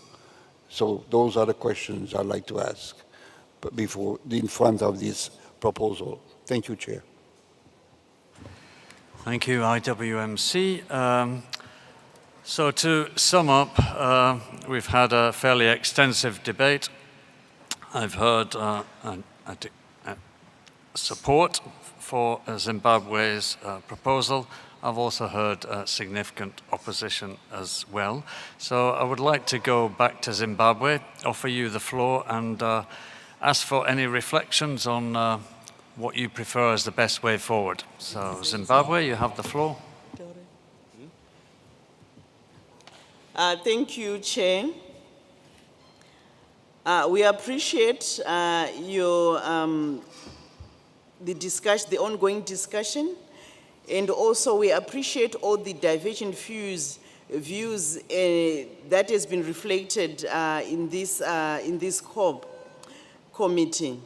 However, as Zimbabwe, we maintain our position and our proposal. At the same time, we wish to point out that our African savanna elephant is not endangered, as the IUCN Red List assessment was challenged, and I believe the results will be shared soon. However, we request that the annotation be cleaned to reflect all the changes that has been discussed in the previous COP and also as discussed today. However, we take note that as the annotation will be cleaned, it doesn't mean that the trade in ivory will be opened. And again, on age, we request that our proposal as Zimbabwe to remove for non-commercial purposes in relation to trade in leather goods for Zimbabwe is captured in E be considered. Thank you, Chair.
So Zimbabwe, we were just discussing and trying to clarify the intent of your proposal there. I'm trying to be sure that you maybe want to test, maybe by vote, your proposal as it stands, or are you looking to actually amend your current proposal to clean it, as you suggested, and maybe remove non-commercial purposes? So if you could be very specific about what you want to see, that would be helpful for us, please. Thank you. Thank you, Chair, for giving us this opportunity again. I think in our proposal, I think we have two things. Number one, we want the annotation to be cleaned. And we also want the on E, because if you look at our own notation on E, it allows commercial, non-commercial trade of leather goods in the other countries with the same annotation and listing. So we also want that to apply to Zimbabwe. And going back to the original, to our original submission, following the views that have been expressed in this committee, following the views that have been, it shows that there is no support for ivory trade whatsoever. And I think that can be resolved separately, but would appreciate the cleaning of the annotation and also having that addition for Zimbabwe on our leather annotation.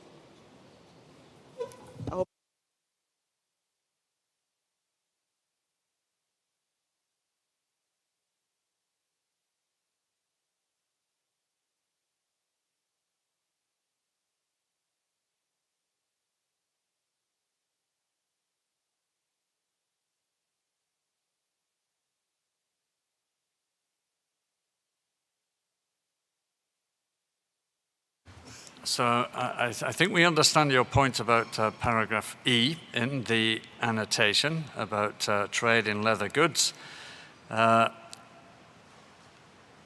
I think you keep referring to cleaning the annotation, and I think you have to be very specific to say exactly what you want removed, what you consider to be cleaning, and so that all the parties here can understand, of course, me as chair and so on, what precisely you're proposing. And yes, so if you could just clarify that, Zimbabwe, please. Thank you, Chair. When we say cleaning of the annotation, it's about removing the redundant text. So I'm trying to open my proposal now so that we can just work together.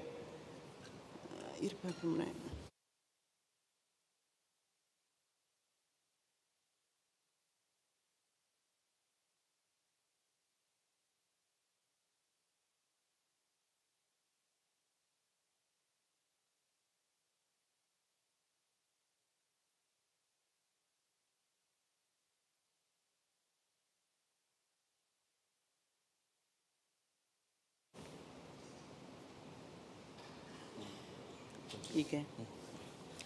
Chair, on E, we start from E.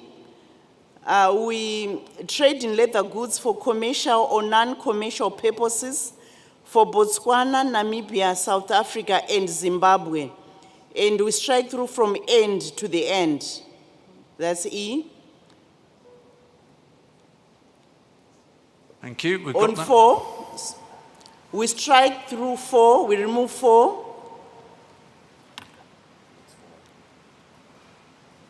We go to 7, we strike through 7 and edge.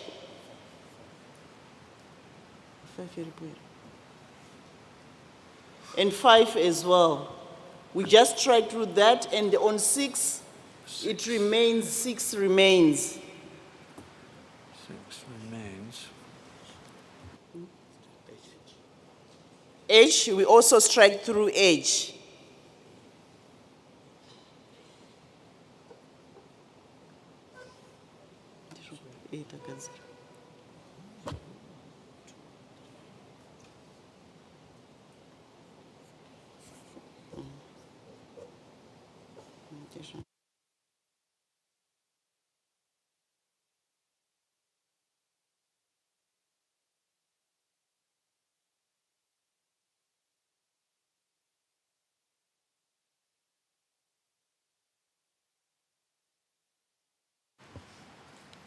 So in trying to follow, I think what you seem to be describing Zimbabwe is what's actually in your proposal as it stands. Is that, yeah, is it correct? Okay, right. We understand that.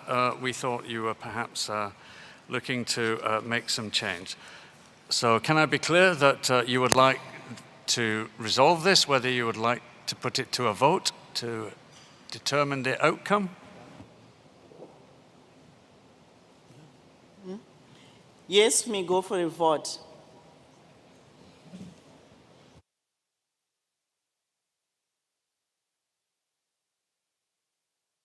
Thank you, Zimbabwe, just so that we were clear.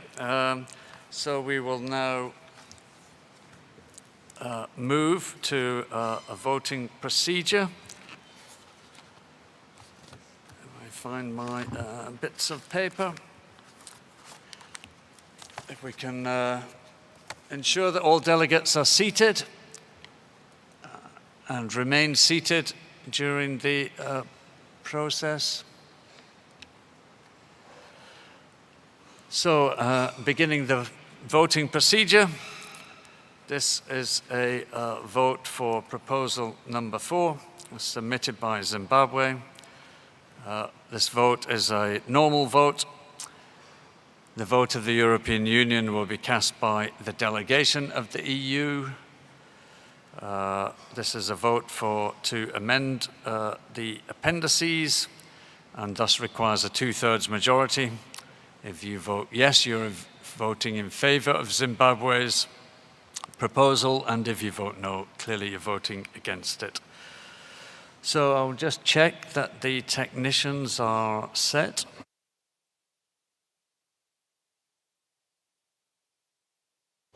We are ready, Chair. Thank you. So parties, you have 40 seconds to cast your vote, and the ballot is open now.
Thank you, technicians. If you could display the results on the screen.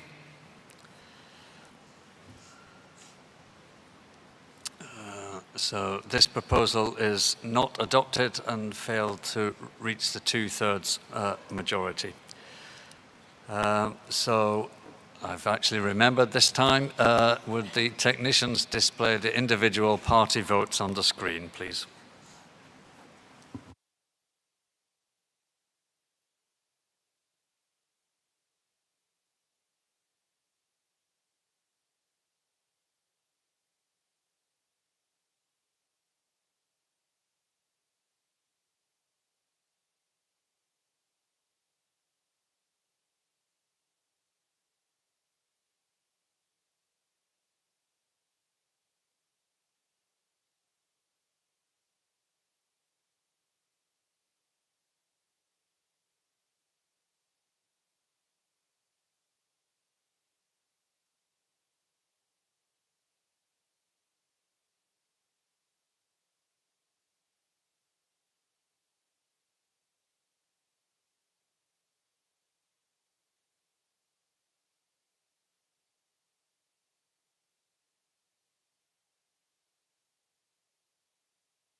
Thank you. Technicians, I think everyone's had a chance to see their votes.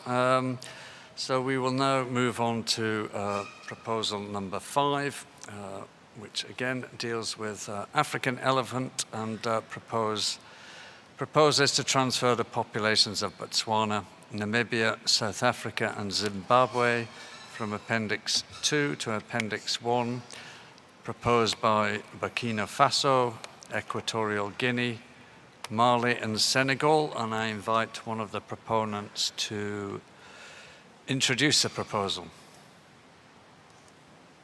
Burkina Faso, you have the floor. Ok. Merci beaucoup, Monsieur le Président. Cela fait plusieurs années, plusieurs conférences des partis que nous demandons que les éléphants d'Afrique soient enfin intégralement protégée de tout commerce. Aujourd'hui, l'espèce continue à remplir tous les critères d'inclusion à l'annexe 1. D'après l'évaluation de la liste rouge de l'UICN de 2021, sur les 3 dernières générations, les populations d'éléphants de savane sont diminuées de 60% environ. D'ailleurs, l'espèce est désormais considérée comme en danger d'extinction. Quant à l'éléphant de forêt, son déclin s'élève à 86%. Ils sont en danger critique d'extinction selon la nouvelle évaluation de l'UICN. Monsieur le Président, le braconnage, les pertes d'habitat et les graves sécheresses que connaît notre continent ont des effets dévastateurs sur l'espèce. Cela est vrai au Burkina Faso comme dans le reste de l'Afrique. Selon la dernière analyse du programme MAIC, le braconnage reste très intense dans les pays d'Afrique de l'Ouest, d'Afrique centrale et d'Afrique australe. D'ailleurs, les saisies d'ivoire opérées entre 2002 et 2019 démontrent une intensification du braconnage dans le sud. Monsieur le Président, l'éléphant est une espèce hautement migratoire. Elle ne se limite pas au territoire d'un seul pays. 76 des éléphants d'Afrique vivent dans des régions transfrontalières entre au moins 2, voire parfois jusqu'à 5 pays différents. Ainsi, une inscription scindée en fonction des frontières décidées par les hommes n'a pas de sens. Un éléphant peut se réveiller dans un pays de l'annexe 1, puis finir sa journée dans un pays de l'annexe 2. C'est pour cette raison que le critère biologique d'inscription de tous les éléphants d'Afrique à l'annexe 1, tel que défini à l'annexe 1 de la résolution CONF 9.24 révision COP17, doit être considéré comme rempli. Nos éléphants disparaissent à une vitesse vertigineuse. Ils ne peuvent pas supporter la pression additionnelle que présente la possible reprise d'un commerce. Il est grand temps de prendre les mesures qui s'imposent pour protéger une fois pour toutes cette espèce emblématique, où nos petits-enfants pourraient ne jamais voir d'éléphant, sauf dans les livres d'histoire ou dans des jardins géologiques en dehors de son aire de distribution. Je vous remercie de votre attention. Merci, Monsieur le Président. Thank you, Burkina Faso, for that introduction. I will now open the floor for parties.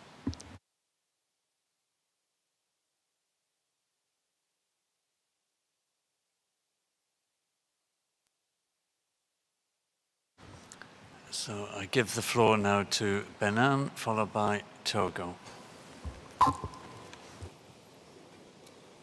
Merci, Monsieur le Président, de nous donner une fois encore la parole pour nous exprimer clairement sur les besoins de conservation des éléphants en Afrique. Le Bénin soutient la proposition d'inscription unique de tous les éléphants à l'annexe 1. L'inscription scindée des populations d'éléphants ne fait pas de sens d'un point de vue biologique. Les éléphants se déplacent constamment entre les frontières de nombreux pays de l'aire de répartition et cela apparaît comme une transposition des barrières physiques consenties entre les humains à des besoins de conservation d'une espèce fortement menacée par le braconnage et le commerce illégal. Cette inscription ne fait pas non plus de sens sur le plan juridique. Au contraire, elle crée des situations confuses, peu claires, sujettes à une interprétation et à des spéculations. Lors de la dernière réunion du comité permanent à Lyon, l'on a entendu des appels à une réglementation internationale unique pour l'éléphant d'Afrique. Il est temps d'agir de façon conséquente et nous demandons donc à toutes les parties donc de soutenir l'inscription de toutes les populations d'éléphants dans une seule et même annexe qui est l'annexe 1. Merci, Monsieur le Président. Thank you, Benin. I now give the floor to Togo, followed by the Democratic Republic of the Congo. Merci, Monsieur le Président. Le Togo soutient également cette proposition. D'après les rapports des programmes MIC et CITES, le nombre d'éléphants diminue et le braconnage ne fait qu'augmenter, y compris en Afrique australe. Cela nous paraît particulièrement préoccupant puisque ce sont précisément les pays du sud de l'Afrique qui abritent les plus grandes populations d'éléphants. La recrudescence du braconnage y est donc d'autant plus dangereuse. D'ailleurs, des études récentes ont démontré que les réseaux du trafic de l'ivoire sont de plus en plus organisés en Afrique australe et qu'il s'agit probablement de réseaux criminels particulièrement actifs et dangereux. L'histoire nous a montré comment pallier à cette situation, comment permettre à l'espèce de se rétablir. Il faut inscrire tous les éléphants à l'annexe 1. Merci, Monsieur le Président.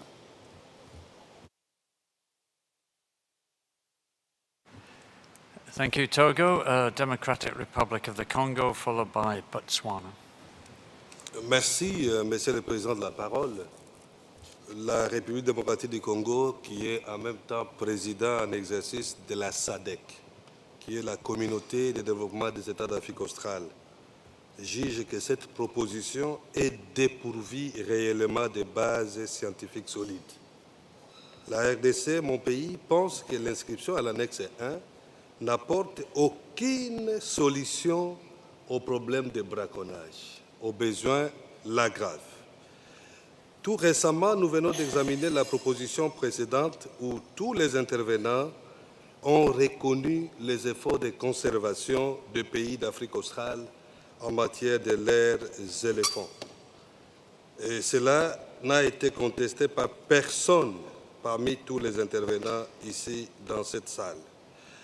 Alors, je crois, pourquoi alors transférer la population de leurs éléphants de l'annexe 2 à l'annexe 1? C'est tout simplement une provocation. C'est tout simplement dévier les objectifs de la CITES. Nous voulons confondre notre convention, par exemple, à la convention sur la diversité biologique.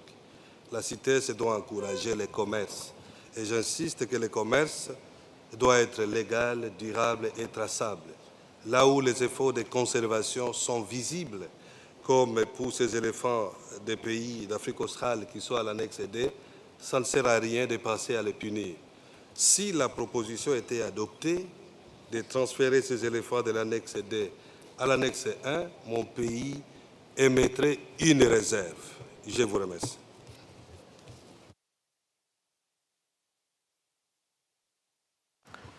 Thank you, Democratic Republic of the Congo. I give the floor to Botswana, followed by Kenya. Thank you for the floor. Botswana opposes this proposal that calls for inclusion of all populations of elephants in Appendix 1 through transfer from Appendix 2 to 1 of the populations of Botswana, Namibia, South Africa, and Zimbabwe. The justification advanced by the proponents of the proposal is that there is a marked decline in population size of the species in the wild. There is no truth in this. Chair, the proposal, the reasons are not valid because the population in Botswana and the Kaza-Kavango Transfrontier Conservation Area is not declining. This fact is acknowledged in the IUCN Red List that I referred to earlier. We hold over 250,000 elephants. Moreover, there is no significant decline in habitat of the species. Moreover, poaching is also declined in all of these countries as confirmed by MIC reports. Indeed, within the Chobe National Park, which is Botswana's Mike CITES, there's only been 3 elephants poached in the last 2 years out of a population of over 70,000 elephants. So poaching is not a threat by any measure. These countries that Botswana, the 4 countries have put in place good measures and policies to address illegal offtake. Furthermore, the proponent advanced split listing as the reason for their proposition. Chair, we all know that although split listing is discouraged, the text of the convention does allow, and there are species that do appear in both appendices, so that split listing cannot be put forth as a reason. Chair, it is advisable for parties to put in place good measures and activities to address poaching instead of imposing more trade restrictions on countries that are conservation successes. Trade restrictions only exacerbate threats to species if conservation is devalued through removing incentives, which this proposal seeks to do.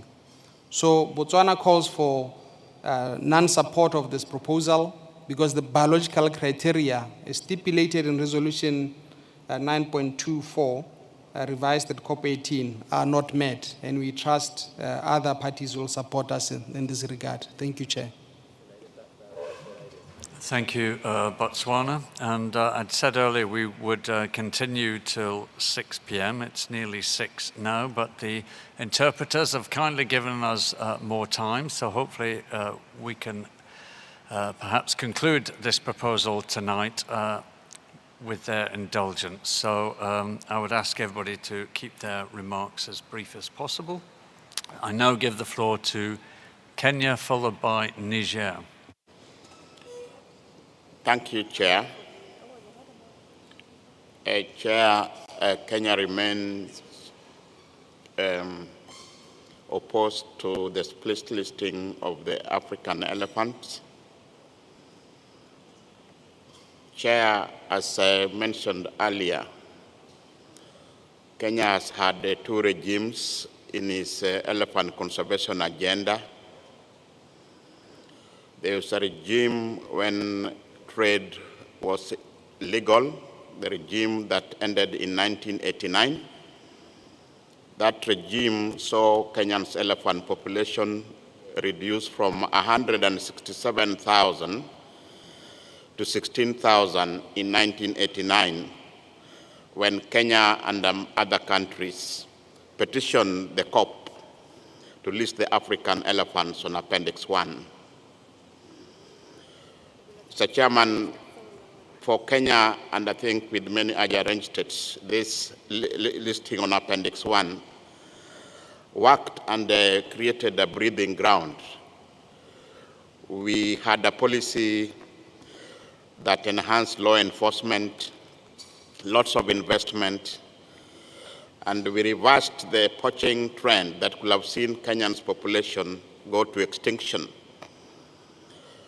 and more than doubled our population to the current number of 36,280, which happens to be the 4th largest savanna elephant population globally. Mr. Chairman, because we have done 2 experiments which resulted into the current split list, we saw spikes when the experiment was done in 1997. There was a spike in 1998. Second experiment was done in 2007. There was another spike that ran through 2008 to a peak in 2012. And we contribute this to the split listing of the elephants. Therefore, Chairman, we want to support this proposal put forward by Burkina Faso, Guinea, Mali, and Senegal to at least have elephants have a breather, and we focus on these other challenges of connectivity, human-elephant conflict, and also trying to continue, because some people still have appetite for ivory, we still continue to invest on the law enforcement. So we totally support this proposal to give, for the sake of conserving elephants in all its range, both in Africa and Asia. Thank you, Chairman. Thank you, Chair. And just to remind you, we're in extra time now, if you like, and so please make your arguments and your points, whether for or against, as succinctly as you can. So give the floor to Niger, followed by Senegal. Merci bien, Monsieur le Président. Donc, nous félicitons les pays auteurs de cette proposition, qui est la proposition 5. Et le Niger apporte son soutien à ces pays auteurs et demande également à tous les autres États et parties de soutenir cette proposition. Merci bien, Monsieur le Président. Thank you, Niger. And for your brevity, I give the floor to Senegal, followed by Liberia. Merci beaucoup, Monsieur le Président. Donc, les populations d'éléphants continuent à diminuer dans la majeure partie de son aire de répartition. Comme le montrent les statistiques, en 1980, les populations étaient estimées à 1,3 million d'individus. Mais en 2015, il n'y a plus que 415 428 éléphants en Afrique. Une réduction de 685 en moins de 40 ans. Il s'agit d'un déclin très poussé, dépassant largement les 50% requis pour inscrire une espèce à l'annexe 1. Donc sur ce, et considérant le contexte actuel marqué par des règlements climatiques affectant l'habitat de l'espèce, donc nous invitons à une seule inscription de l'espèce en annexe 1. Merci beaucoup.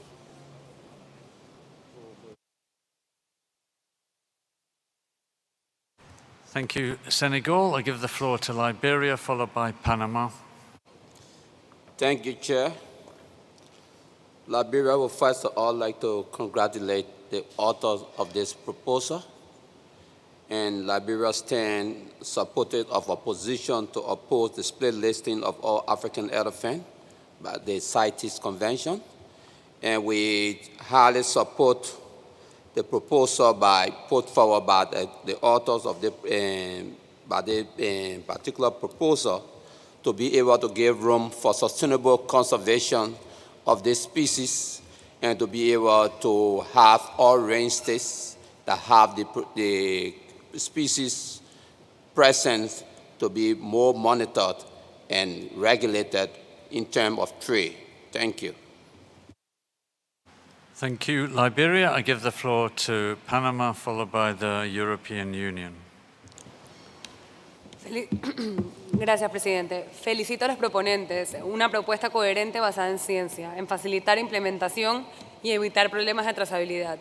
One moment, Panama. We're not getting English interpretation here.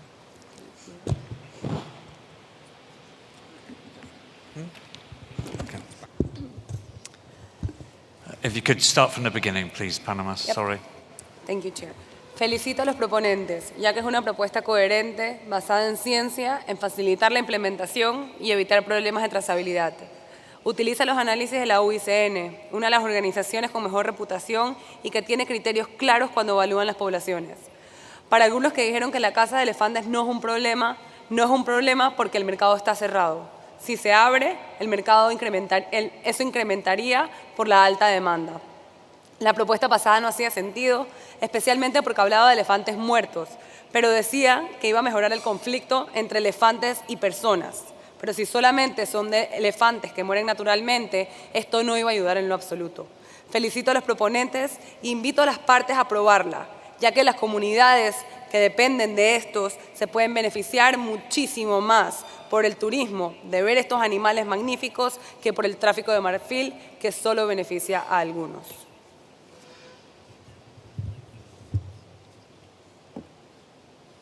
Thank you, Panama. I now give the floor to the European Union, followed by Tanzania. Thank you, Mr. Chair.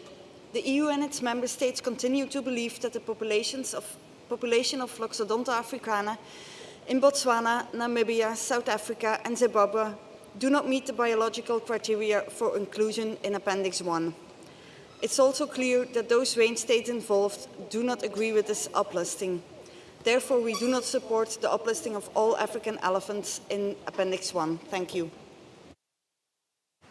Thank you, European Union, and for your brevity, I give the floor to Tanzania, followed by South Africa. Thank you, Chair. The United Republic of Tanzania strongly oppose the proposal by Burkina Faso, Equatorial Guinea, Mali, and Senegal on transfer of population of Botswana, Namibia, South Africa, and Zimbabwe from Appendix 2 to Appendix 1 of CITES. Since this population of Roxodonta africana of this country do not meet the biological criteria stipulated in Annex 1 of Resolution Conf 9.24 for their inclusion in Appendix 1 of CITES. And again, Chair, this proposal is a punishment to the conservation success story. Thank you. Thank you, Tanzania. I now give the floor to South Africa, followed by the Central African Republic. Thank you, Chair. South Africa would like to reiterate what other SADC members states have already said. The species is not threatened in the range states where elephants are effectively managed and elephant products are legally traded and appropriately regulated. Elephant populations of Botswana, Namibia, South Africa, and Zimbabwe do not meet the biological criteria for inclusion in Appendix 1. The populations are stable to increasing and poaching impacts are negligible. Elephant populations have exceeded carrying capacity in some areas, and growing populations are resulting in management challenges already. This proposal, Chair, defies logic, and South Africa therefore rejects it in the strongest terms and calls on all other parties to do so. I thank you.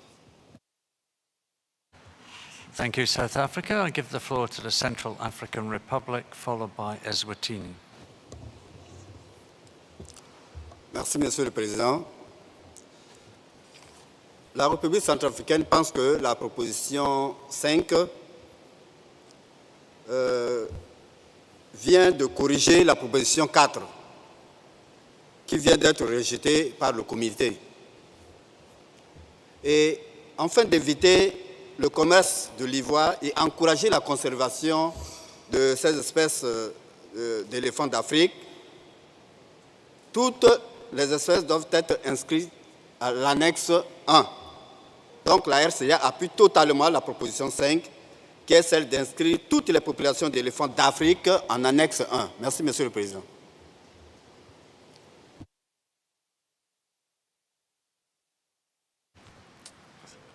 Thank you, Central African Republic. I give the floor to Eswatini, followed by Zimbabwe.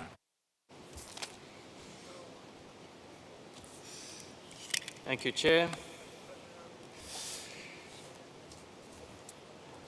As a range state, Eswatini finds this proposal flies in the face of recognizing and rewarding good, successful conservation. This proposal instead seeks to punish good conservation practices. Mr. Chair, if these kinds of provocative proposals are allowed to be submitted, it is only going to disincentivize conservation in our region.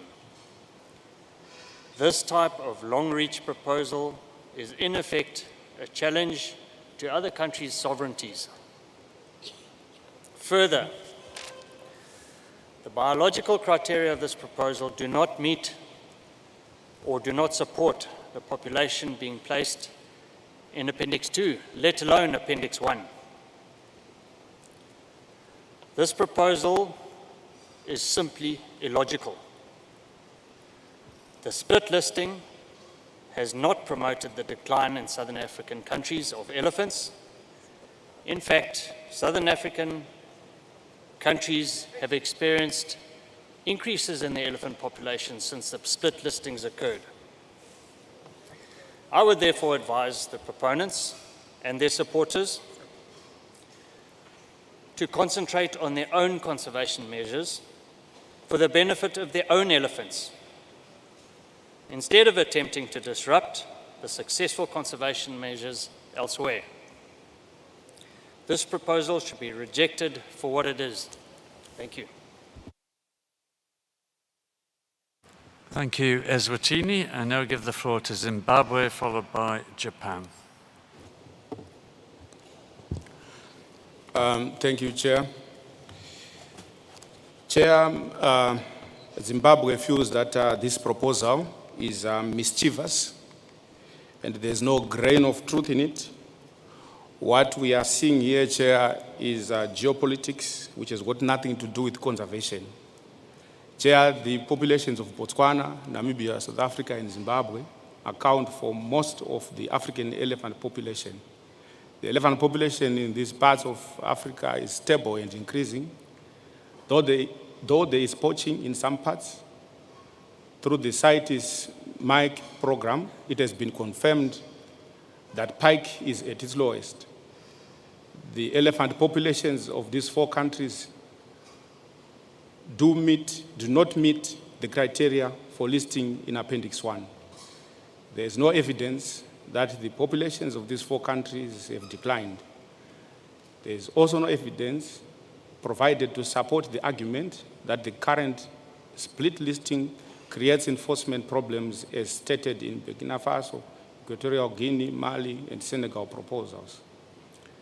The elephants of the 4 countries are amongst the most surveyed and studied on the continent, and there is no uncertainty as to the status of the populations. Chair, therefore, this proposal should be rejected outrightly. Thank you. Thank you, Zimbabwe. I now give the floor to Japan, followed by Nigeria. Thank you, Chair. Japan recognizes that the status of the population in Botswana, Namibia, South Africa, and Zimbabwe does not meet the biological criteria for Appendix 1 listing. At CoP17, followed by CoP18, similar proposals were rejected, referring the data of estimated population and distribution area from the African elephant database.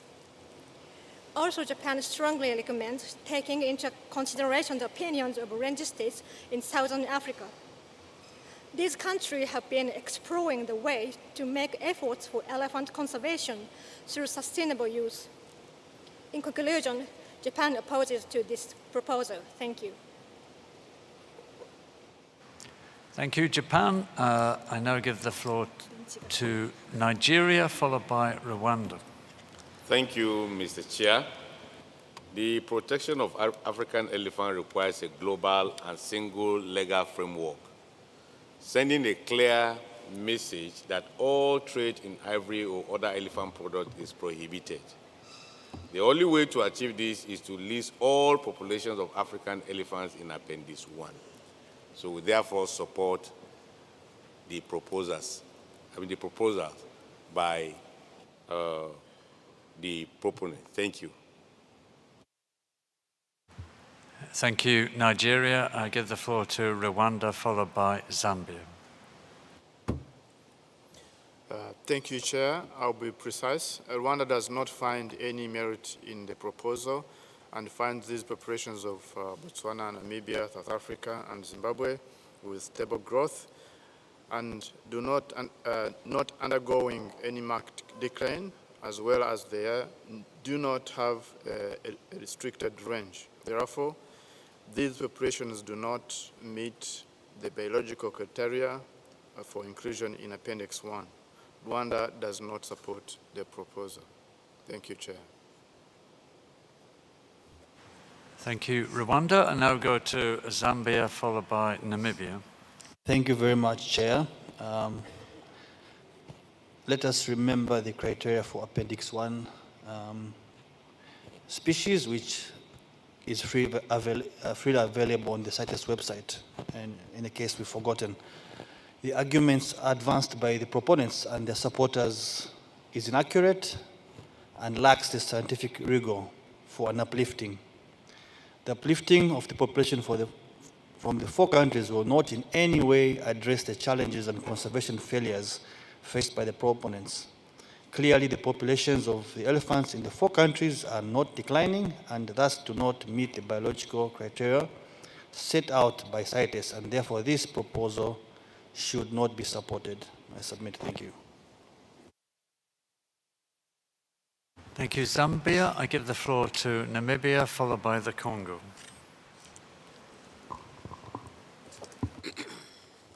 Thank you, Chair, for the floor. Namibia does not support proposal number 5. The elephant population of Botswana, Namibia, South Africa, and Zimbabwe do not meet the biological criteria nor the trade criteria for the inclusion in Appendix 1. If adopted, this proposal will not add any value to the conservation of African elephants. Therefore, Chairperson, this proposal must be rejected right away. Thank you, Chair. Thank you, Namibia. I give the floor to the Congo, followed by Israel. Merci beaucoup, Monsieur le Président. Je pense qu'on ne peut pas vouloir avoir une chose et son contraire. Et aussi, je pense qu'on ne peut pas faire 2 poids, 2 mesures. La CITES doit rouler sur une seule vitesse, pas à 2 vitesses. Et je crois qu'ici, il est démontré que l'éléphant fait l'objet de beaucoup de convoitises par des réseaux criminels. Et donc, par conséquent, l'animal est menacé avec le développement fulgurant du braconnage, modernisé avec des armes sophistiquées. Et pour cela, je pense que le Congo soutient cette position pour parer au plus près toute cette criminalité autour de cet animal, de cette espèce qui est menacée d'extinction. Et je crois qu'il faut que cela soit compris pour toute l'Afrique. Et ça, je crois que c'est clair. On ne peut pas se voiler la face là-dessus. Et je vous remercie, Monsieur le Président. Thank you. The Congo, before I give the floor to Israel, I've still got quite a few parties to go, but I'm now going to close the list. But Israel, you have the floor, followed by the United States. Thank you, Chairman. The text of our convention says taxa are to be listed on the appendices by species. Article 1 defines species precisely. Quote, any species, subspecies, or geographically separate populations thereof, end quote. The Southern African elephants do not comply with this definition. They do not meet the legal criteria for separate listing. Therefore, Southern African elephants never were eligible for a separate or a split listing. Acceptance of this proposal would resolve this inconsistency. Thank you, Mr. Chairman. Thank you, Israel. I now go to the United States, followed by Indonesia. Thank you, Chair. The United States does not support this proposal. We did not support the last proposal either. We note that the outcome on Proposal 4 is the same as the outcome for similar proposals at the last several COPs. Future COPs are likely to arrive at the same outcome. Given the debate we're having now, we expect the same fate for this proposal as well. As a conference, we should not continue to do this. We understand the frustration of parties with large elephant populations. We also understand the fear of parties with small elephant populations. But it is clear that we are at a stalemate and must find a new way forward that rewards conservation efforts instead of penalizing them and unites rather than dividing.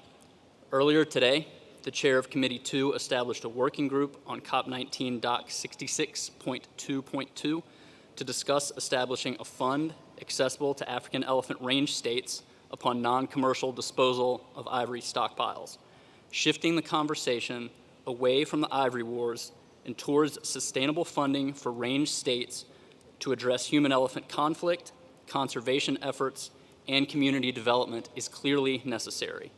The United States has resources we are willing to devote to this new approach, and we believe others do as well. We look forward to conversations with range states on the concept in the coming days. Thank you.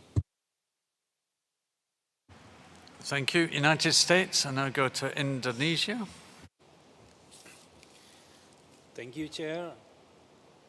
Indonesia sharing the same views with the Secretariat. Indonesia does not support the proposal for the reason that it does not meet the biological criteria for listing in Appendix 1. Thank you.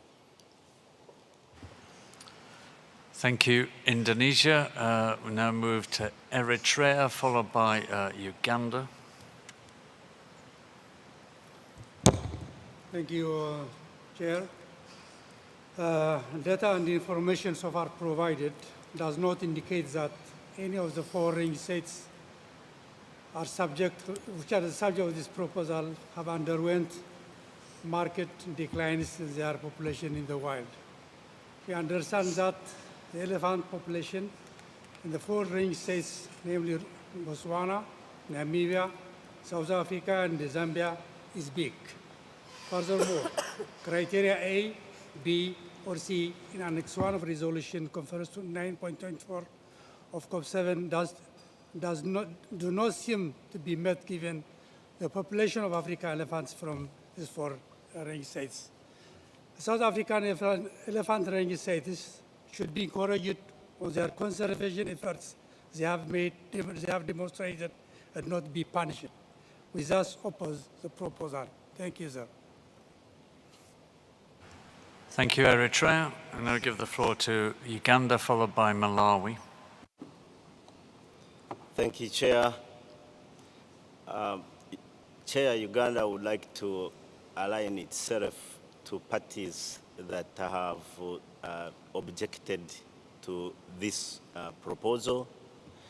Chair, parties agreed on a clear listing criteria for different species, and it is very clear that the elephant population in the southern range is very healthy, growing, and safe. Chair, there is no doubt that the countries in question in the southern African range have demonstrated the capacity to effectively manage elephant populations over the years. In our view, Chair, we should be applauding these countries. We should be discussing a rewarding mechanism for countries that perform very well when it comes to conservation of the African elephant and other species. So in our view, we feel that adopting this proposal might be a disincentive for parties that attempt to protect their species and conserve them effectively. We therefore do not support the proposal. Thank you, Chair. Thank you, Uganda. And now give the floor to Malawi, then Burundi. Thank you, Chair. Malawi is one of the southern African states whose elephant populations, though small, is still is on a path to growth. And therefore, Malawi would like to align with the four southern African states who would like to, who are rejecting this proposal to uplist their elephants to Appendix 1. Therefore, we request for the rejection of this proposal. Thank you, Chair. Thank you, Malawi. I now give the floor to Burundi. Merci, Monsieur le Président. Le Burundi intervient pour soutenir la proposition 5. Merci, Monsieur le Président.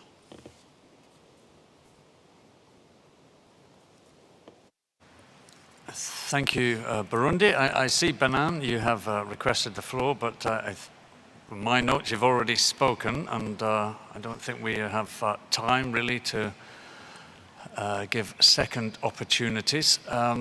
So what I would like to do before going back to the proponents on the way forward is to see if there are any observers who wish to make a comment.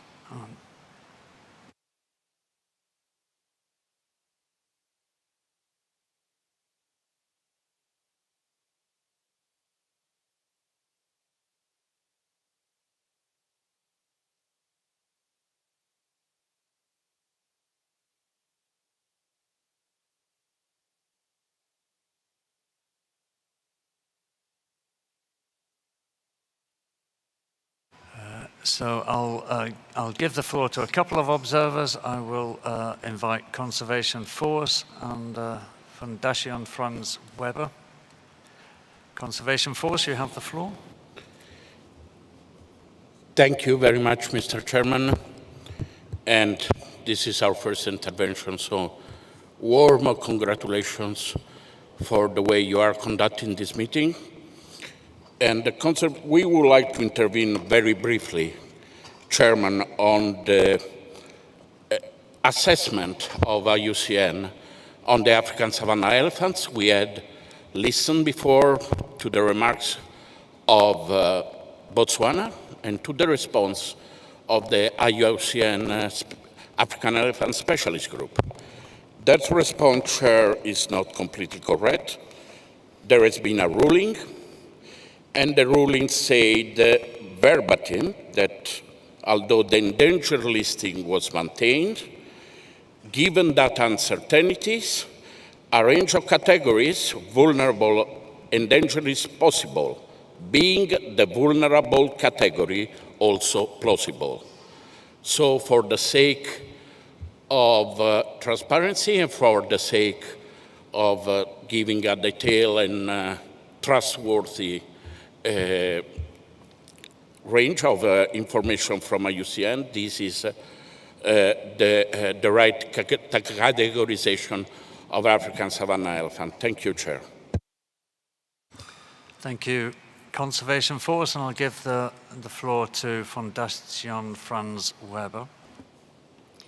Merci, Monsieur le Président. La présente intervention est faite au nom de 14 organisations dont nous vous transmettrons les noms. La Fondation Franz Weber est observatrice au sein de la CITES depuis 1989, lorsque tous les éléphants d'Afrique ont été inscrits à l'annexe 1. Cette mesure historique a mené au rétablissement des populations d'éléphants sur tout le continent africain. Pourtant, depuis lors, petit à petit, la protection des éléphants a été amoindrie et les populations d'éléphants sont décimées. L'inscription scindée de 4 populations d'éléphants à l'annexe 2 crée une impression que l'espèce n'est pas aussi menacée qu'elle l'est en réalité et que le commerce de l'ivoire pourrait reprendre. Les éléphants souffrent dans toute l'Afrique du braconnage, mais aussi de la perte de leur habitat et du changement climatique. D'après les rapports de programmes Mike et ETIS, le braconnage a augmenté, y compris en Afrique australe. Les éléphants de savane sont désormais considérés comme étant en danger d'extinction par la liste rouge de l'IUCN. Et les éléphants de forêt sont en danger critique d'extinction. Pour protéger définitivement cette espèce emblématique de tout un continent, il faut absolument envoyer un message clair à tous les braconniers, tous les trafiquants et tous les consommateurs que le commerce international de l'ivoire est totalement interdit et pour toujours. Nous soutenons donc vivement la proposition d'inscrire tous les éléphants d'Afrique à l'annexe 1. Je vous remercie, Monsieur le Président.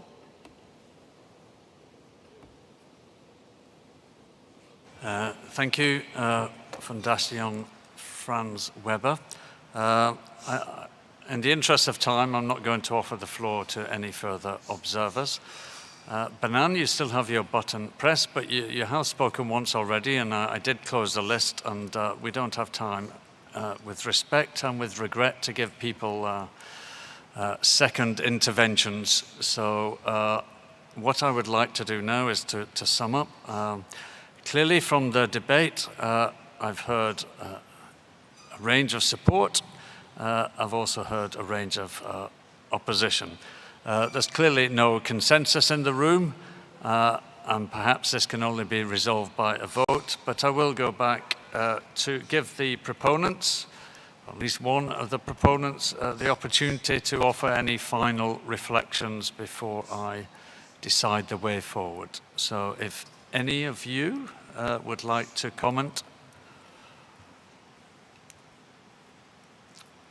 Okay.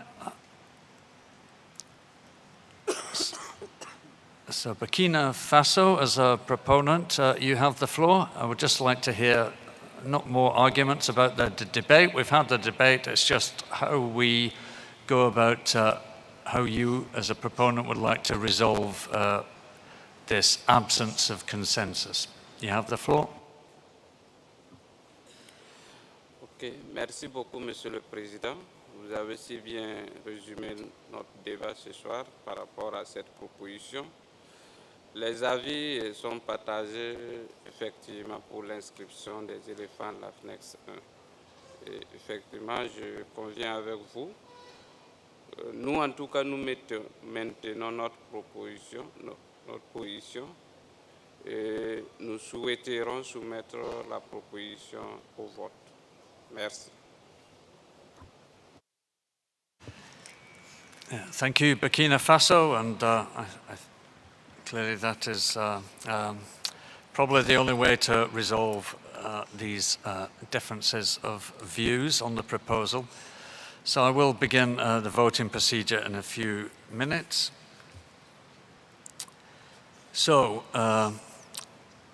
again, remind delegates to be seated and remain seated. This is a vote on Proposal 5, which is to include the populations of Botswana, Namibia, South Africa, and Zimbabwe, the African elephant populations, I should say, from Appendix 2 to Appendix 1. This is a normal vote. The delegation of the European Union will be voting. The vote of the European Union will be cast by the delegation of the European Union. It's a proposal for the amendment of the appendices, and it requires a 2/3 majority. So once the technicians give me the okay,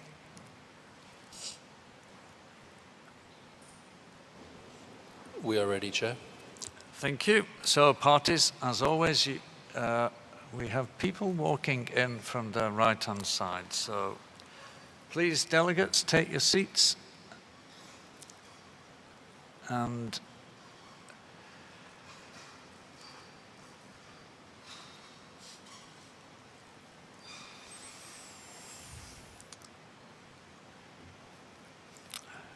right, everybody's seated. You now have 40 seconds to cast your vote. The ballot is open now.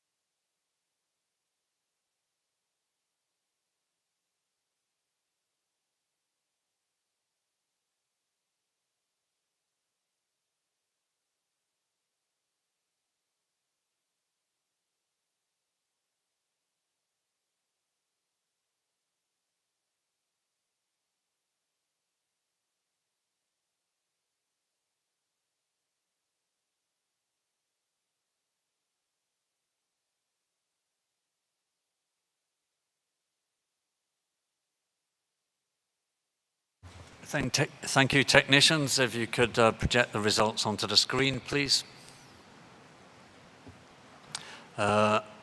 Proposal number 5 is not adopted, having failed to reach the 2/3 majority. I now ask the technicians to display the results on the screen.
Thank you, technicians. I think that's a full cycle. You can remove the results from the screen.